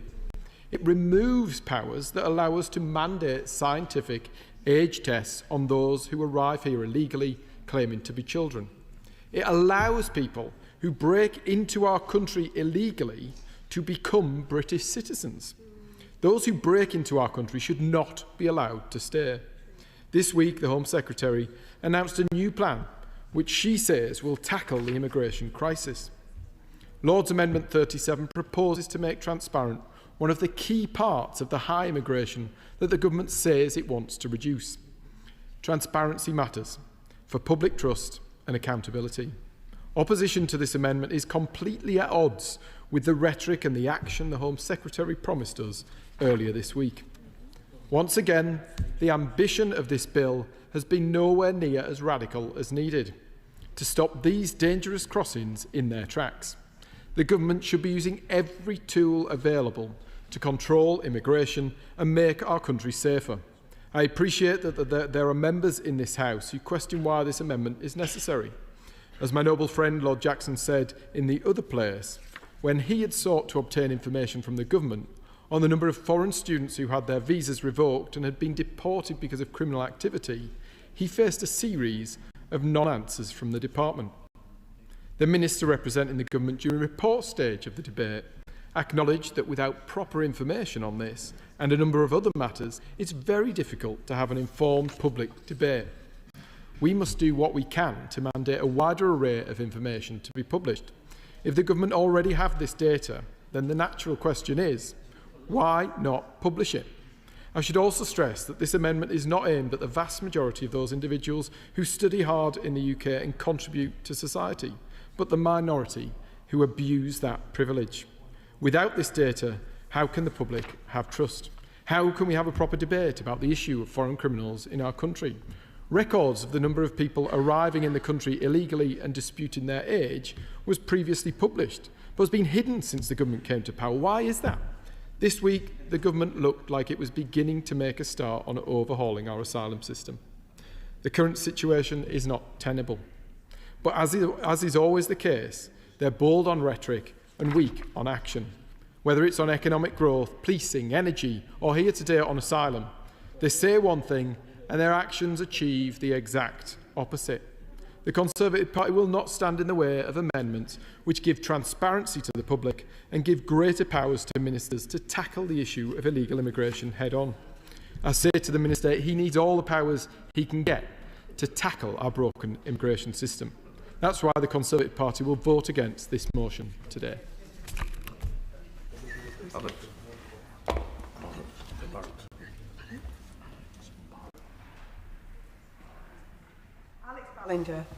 Thank you, Madam Deputy Speaker, and I want to thank the Home Office Minister for his comments earlier on. When I speak to voters in Halesowen, in Cradley Heath and in Quarry Bank, the message they have for me is clear. That they are very concerned about illegal immigration and they do want the Labour Party to secure our borders. And of course this was in our manifesto commitment because there is nothing progressive about allowing smuggling gangs to take people across Europe and to see children drowning in the Channel. So I welcome this bill and I welcome the Home Secretary's tough measures that she announced on Monday. But I did want to talk in particular to the Lord's Amendments 7 and 9 and 12 to 15 that we're talking about today. These are mostly about criminalising the advertising and marketing of illegal migration actions that happen online and often conducted by smuggling gangs. And of course, there are lots of reasons why people will be fleeing countries, seeking refuge in other countries. It might be conflict, it might be persecution, it might be peace. Yes, please. Speaker, first of all, can I thank the honourable gentleman for what he's saying. And I do welcome the thrust of what government's trying to do, what the minister is saying. What we do have to ensure there's a bit of muscle behind the legislation, which is called, I think that's what the minister is referring to. I think that's what the honourable gentleman is referring to as well. Lord Weir of the other place, my colleague, was very clear from our point of view in the legislation we're putting forward, that point of view. But does he share my concern? I think the honourable gentleman does. Those who flee persecution, those across the world that flee because of their human rights and their persecution that they face and have nowhere to go, they can never go back to that country again. I know some of those ones in Newton Ours in my constituency in Strangford. I came maybe 8 years ago. The 6 Syrian families are still there. They're established in the community. And does he share my concern that those who flee persecution must be protected within this legislation? Thank you. No, he doesn't. I thank him for his intervention. And yes, of course, we are a compassionate country. We are a place of refuge for many people that are fleeing persecution and other issues. And I think everything that the government has announced this week, and indeed in the bill that we're talking about today, allows us to be compassionate, but allows us to be tough on those smuggling gangs that are trying to take people into this country on very dangerous journeys, on routes that are in no way compassionate at all. I was talking about some of the things that people are fleeing from conflict, fleeing from poverty, and I've spoken in other debates about how it's important for the Foreign Office to invest in conflict resolution, to invest in conflict prevention, to work to mitigate many of the challenges that people are fleeing from. But that does not excuse the smuggling gangs that are operating for profit, does not excuse these organisations that are marketing these dangerous journeys, often on Facebook, on Instagram, on WhatsApp or Telegram, to sell a service which essentially smuggles people not just to safety, but smuggles them across continents on very dangerous journeys. And I was very pleased to see Amendment 8, which does talk about cracking down on the online marketing and the online advertising of these smuggling gangs. I'm very pleased to see that we have some tough new criminal measures that we can use against them. And I do understand the need for that liability to not be placed on the platform providers, but I would be interested if the Minister could say a little bit about how we're going to work with those platforms if we do see illegal crimes being advertised, smuggling gangs advertising routes, selling illegal work opportunities and the like, to ensure that this legislation is effective. I did also want to talk to Amendments 12 and 13, which are about ensuring that we crack down on these things that don't just happen in the UK. Of course, if you're advertising smuggling opportunities, it's likely that you may be based in Europe, may be based overseas in the Middle East. And I think it's important that our legislation is extended so that we can go after, where possible, those gangs who are operating outside the UK as well. So I do welcome that change. So in summary, I just had a couple of amendments, a couple of points on these amendments. I think it's an excellent bill. I support these amendments. I think it's very important that we use all the powers that we do have to go after the smuggling gangs. And this is an important step. And I'm very pleased that we're building on it with what the Home Secretary announced earlier this week. Spokesperson Will Faster. Thank you, Madam Deputy Speaker. The Liberal Democrats and I want to stop small, dangerous small boat crossings. We want to stop the smuggling gangs and bring them to justice. The former Conservative government failed to do either.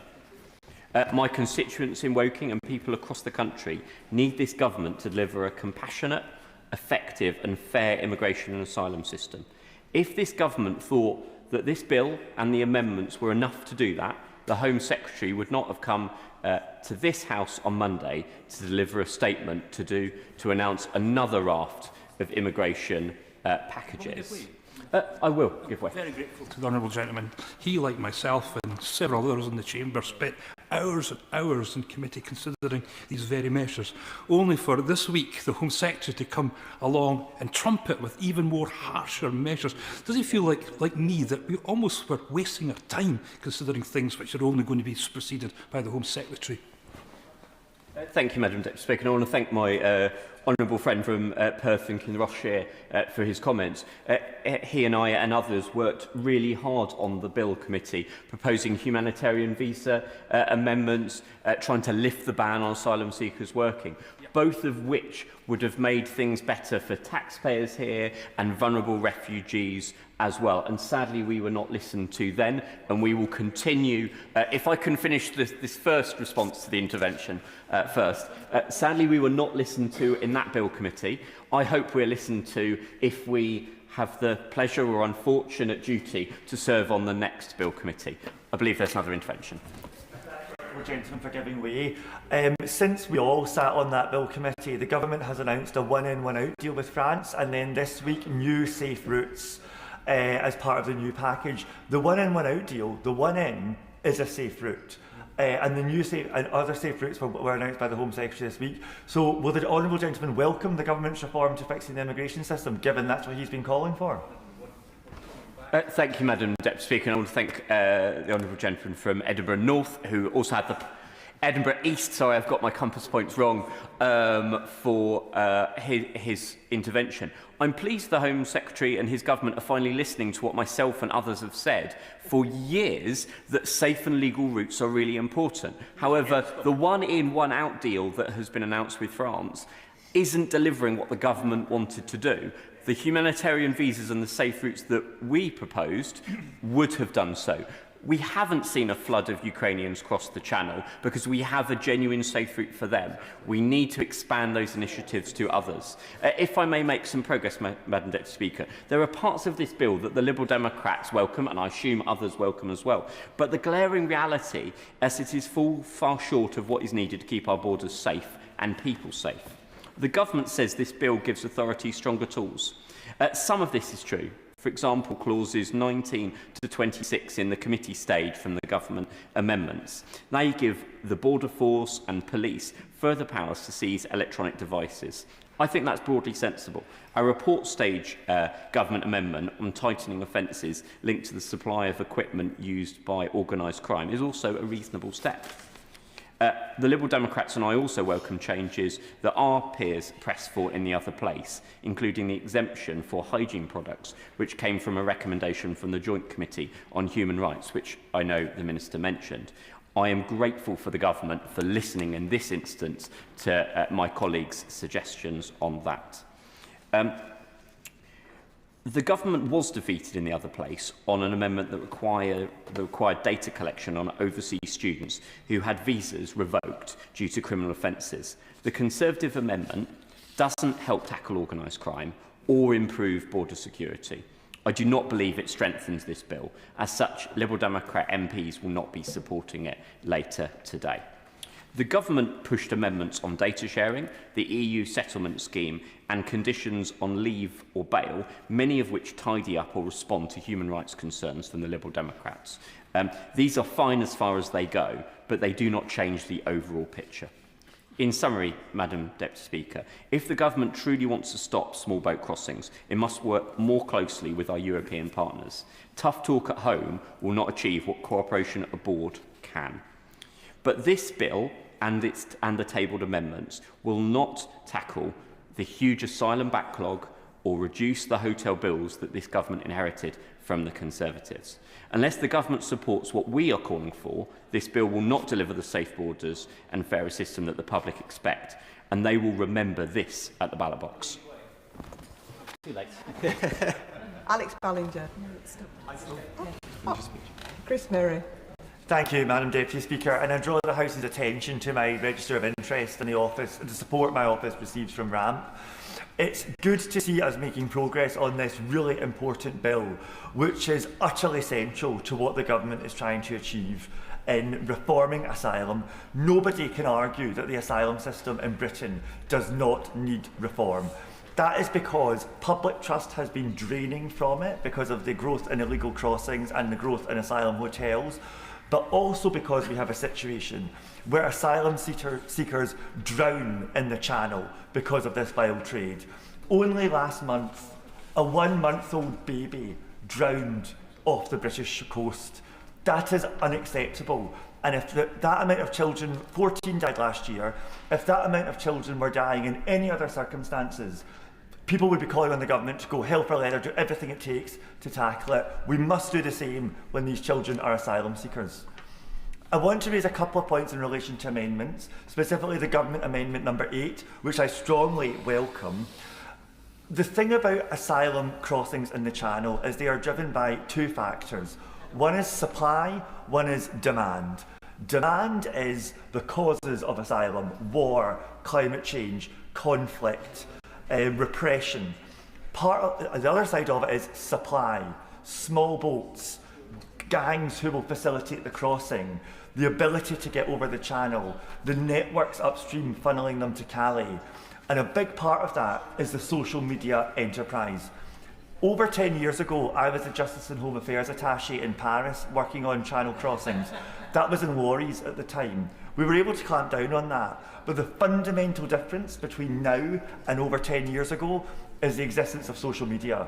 There is an incredibly sophisticated network of human traffickers, incredibly well financed by the costs they put on migrants and organised crime, who use social media, exploit migrants and put them in these boats.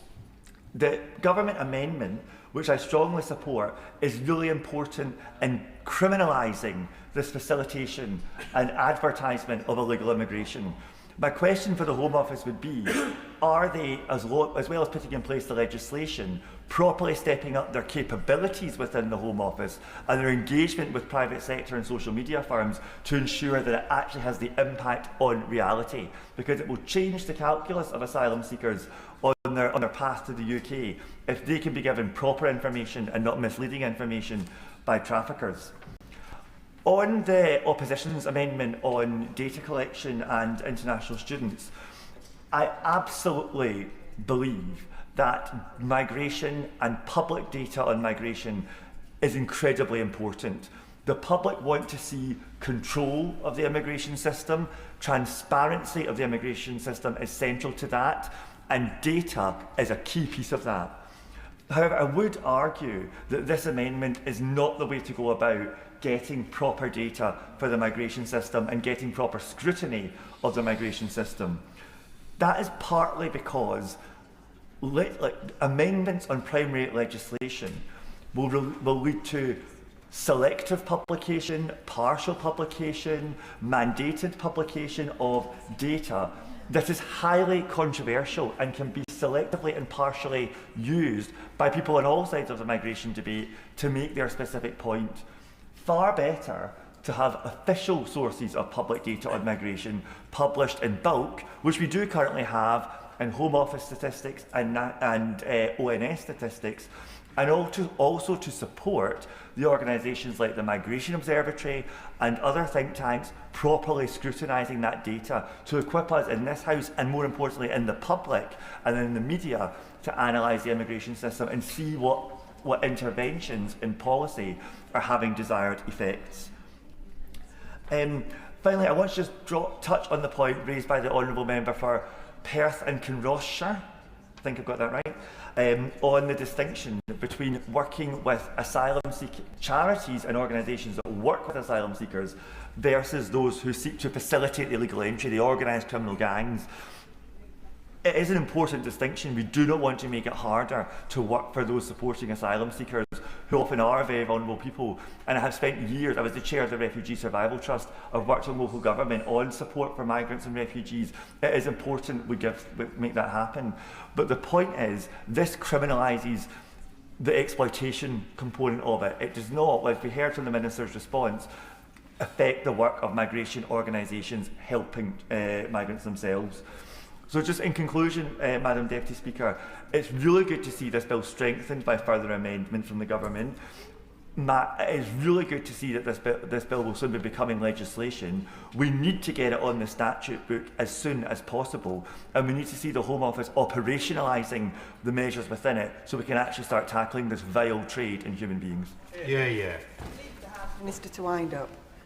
Thank you, Madam Deputy Speaker. With the leave of the House, I'm grateful to all the honourable members for their contributions and to those who've touched this legislation at all its previous stages. I just want to address some of the points that have been made today. My honourable friend, the member for Hales-Owen, made some important points around online advertising and the responsibilities falling not here on the providers, but rather those who are sending those messages or putting those advertisements out. And we think that that is the current gap in provisions that we need to fill. But providers have a really important responsibility too. There are, of course, provisions of the Online Safety Act that relate to that work. But I want to assure him, and my honourable friend from Edinburgh East and Musselburgh referenced this as well, that we talk to providers and will continue to engage with them to make sure that their platforms are not being used for what is the ultimate trade in human misery. I share totally his points about conflict resolution. It's very much Britain's place in the world to, we talk about upstream working, that's the ultimate upstream working, as British Aid does as well with regards to tackling with famine, ensuring tackling disease and education, particularly for women and girls, which we know can be transformative around the world. And again, I totally agree with the point that he mentions about our work overseas, which was always also talked about by the Lib Dem spokesperson as well.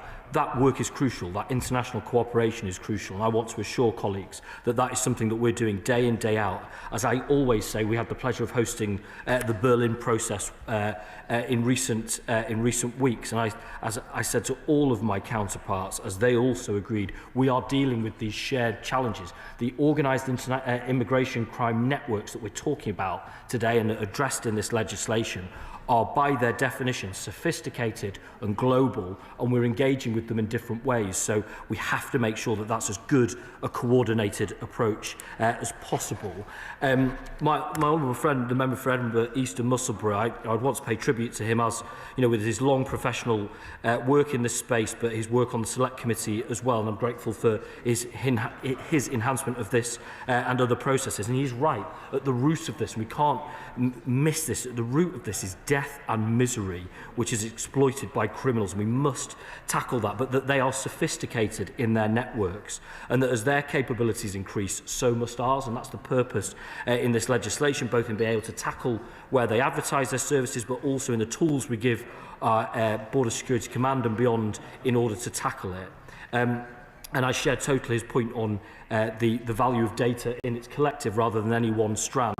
And I'll just address that in my formal response to the opposition spokesperson. I mean, the Lib Dem spokesperson, I thought it was slightly unfair, which is not in the honourable gentleman's nature. I thought it was slightly unfair in his characterisation of Monday. Because the reality is everything we talked about on Monday builds on what we're putting in place in this legislation. It's all, entirely part of the same approach to tackling organised crime, as my honourable friend, to tackling both supply and demand challenges in this area. And he'll see that. And I know he does. I absolutely know that he thinks that the work on safe routes that we announced is really important. And I know he and his colleagues are going to want to take part in that process. And of course, they will have their opportunity to do that. Which turns me to the opposition spokesperson, and he has a terribly difficult job. Because the word I wrote down, desperate, I think I'm going to not use in this context. Difficult is what I'll say to the honourable gentleman. Because he wants this place, and he wants people watching us in this place to believe that there is in some way anger on these benches at the circumstances we find today with regards to hotels, with regards to small boat crossings, as if these aren't phenomena that can be dated within much less than a decade and started on their watch. And as my right honourable friend, the Home Secretary, said, and I will in a second, as my right honourable friend said on Monday, and as I'll say again, any contribution that doesn't start with an apology will not wash with the British public. I give way.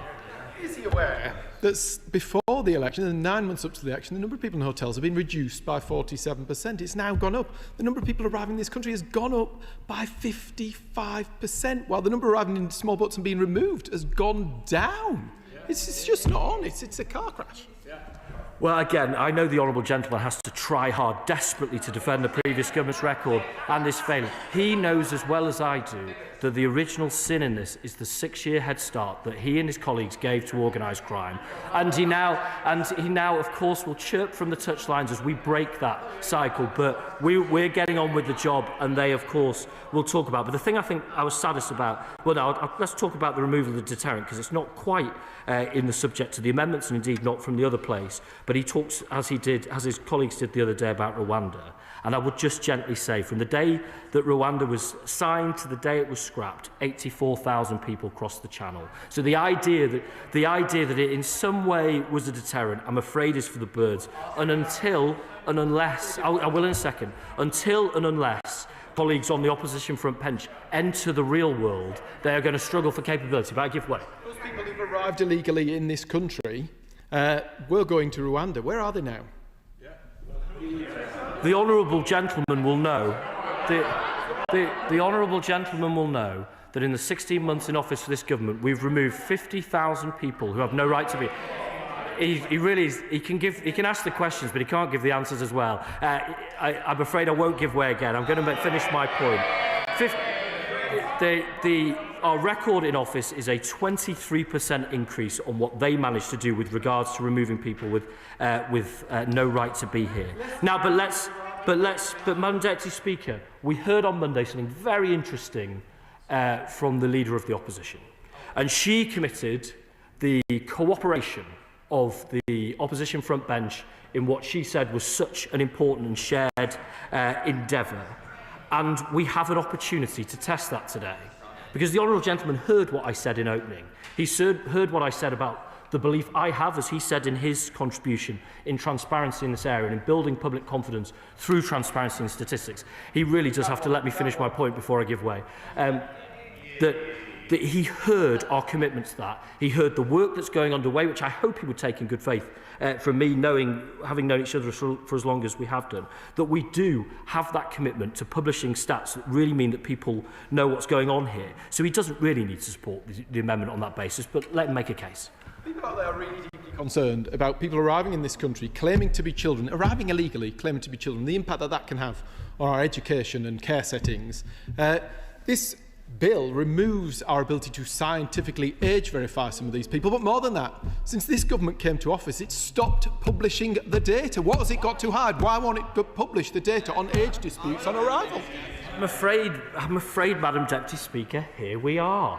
Panto season starting early, because the honourable gentleman heard me say, I'm not sure whether the honourable member for Broadland heard me say it, but the honourable gentleman certainly did, is we want to bring forward a whole set of data on this that helps people the picture of what's going on. I have made that commitment from this dispatch box, and that is what we'll do. It is sad, and I won't give way. The honourable gentleman has more than had the opportunity to make his case. So I am sad to say, we have said that that's what we'll do, and that is what we'll do. And, on that basis, there really is no need for this amendment. But as I say, we will test the cooperation. Will it last even 48 hours? I suspect from the honourable gentleman's demeanour, perhaps not. But in conclusion, Madam Deputy Speaker, it's so important that this legislation reaches the statute book quickly. The need for these powers is urgent. We are down to one point of disagreement with the other place.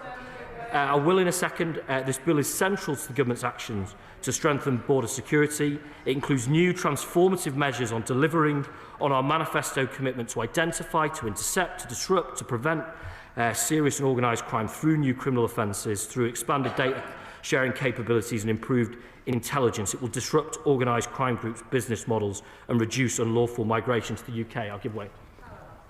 The honourable member, the Minister, for giving way. Does the Minister accept, despite his opening remarks and his words about Northern Ireland, that the reality and the understanding of people in Northern Ireland is very different, given that we are subject to EU law in this space? People in Northern Ireland, this is a very real issue for them. They want zero tolerance for illegal entry. They want fast removal of those who are blocking up our public service. We're already stretched to capacity. So will he go further and have this UK Parliament legislate sovereignly for Northern Ireland and protect our borders in Northern Ireland? Very grateful for the honourable lady's question. She may have heard me say before that it is not in anyone's interests, whether anywhere in the UK, for the work of establishing order and control at the border, at the southern border of the United Kingdom, creating displacement challenges with regards to the common travel area. That's something we're very, very concerned about, something that I talk to colleagues across the UK and beyond about, of course, something that we've had very successful interventions on with regards to Operation Combi. On her second question with regards to future legislation, she will have heard what the Home Secretary had to say the other day. There will be plenty of opportunities within that to have those conversations, but our resolution is to make sure that we've got a system that establishes order and control, and that is what this legislation is in service of, and that is what the work that was set out on Monday was set in service of. I'll happily give way. I thank the Minister for giving way. Could he talk more about the data that we already have and how we're tracking the number of refugees more properly already, so that the Amendment 37 is not appropriate? As I said in my opening, it is right that we take our time to develop the right package of data so we can publish it, so that the Honourable Member for Hamble Valley and I can sit down and discuss it in its great details. And as always, the Honourable Member for Hamble Valley wants it now, but as I suspect he is learning, opposition does not always work on a now timeline, but they may well have some time to find that out. I'll very happily give way on that point. Thank you, Madam Deputy Speaker. Does the Minister agree with me that actually we have a very strong ecosystem of data on migration in this country? So, for example, the Home Office publishes enormous amounts of data every year, every quarter actually. We have the ONS that does a lot of data. We actually have the Independent Chief Inspector of Borders and Immigration, who publishes and analyses lots of data that he collects in the new occupant of that role, that he collects in his role. And actually we have an ecosystem of think tanks, research organisations and universities, for example the Institute of Observatory of Migration at Oxford University, that does amazing work in this space. The challenge is not that we don't have data available, the challenge is people interpret it selectively for their own purposes on immigration. Always the challenge, because we live in a world of mis and of disinformation. I'm sad to say, occasionally bad faith. However, my antidote to that is the same as the Honourable Gentleman's, which is that better transparency is the best way to see our way through that. He is exactly right that we do already publish a vast amount, including on visas, returns and detention. He's exactly right that we keep this under review in line with the Code of Practice for Statistics. But I say gently to opposition colleagues, we have made the commitment, and many of the colleagues didn't see my opening, so maybe it does bear repeating. We understand the heightened interest in this area from parliamentarians, from the media, from members of the public. I'll give way in a second, about the number and type of criminal offences committed by foreign nationals and about what happens to them. It is in everyone's interest for that to be known. It is also in everybody's interest for that data set to be as good as possible. I'll give way one final time. People out there are really concerned about 30-year-olds trying to get into classrooms with 13-year-olds. They want to know how often it's being tried. Why has the Home Office, this government, stopped publishing the data around age verification? Getting to the point where I might not be able to help the opposition spokesperson, because I answered the question. We share the interest. It is in nobody's interest, as I say, for important information to not be available. We are preparing it as a whole data set. We're preparing it as a whole data set. I said it in opening. I said it in response to him at least once. I've said it again.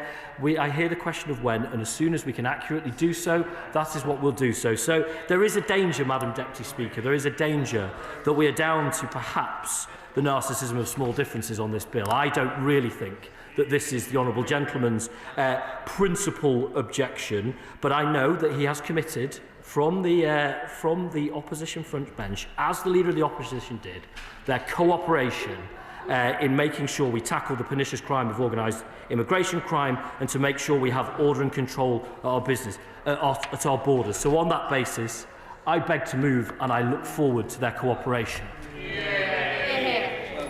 The question is that this House disagrees with the Lords in their Amendment 37. As many as are of that opinion say aye. Aye. Of the contrary, no. No. Division, clear the lobby.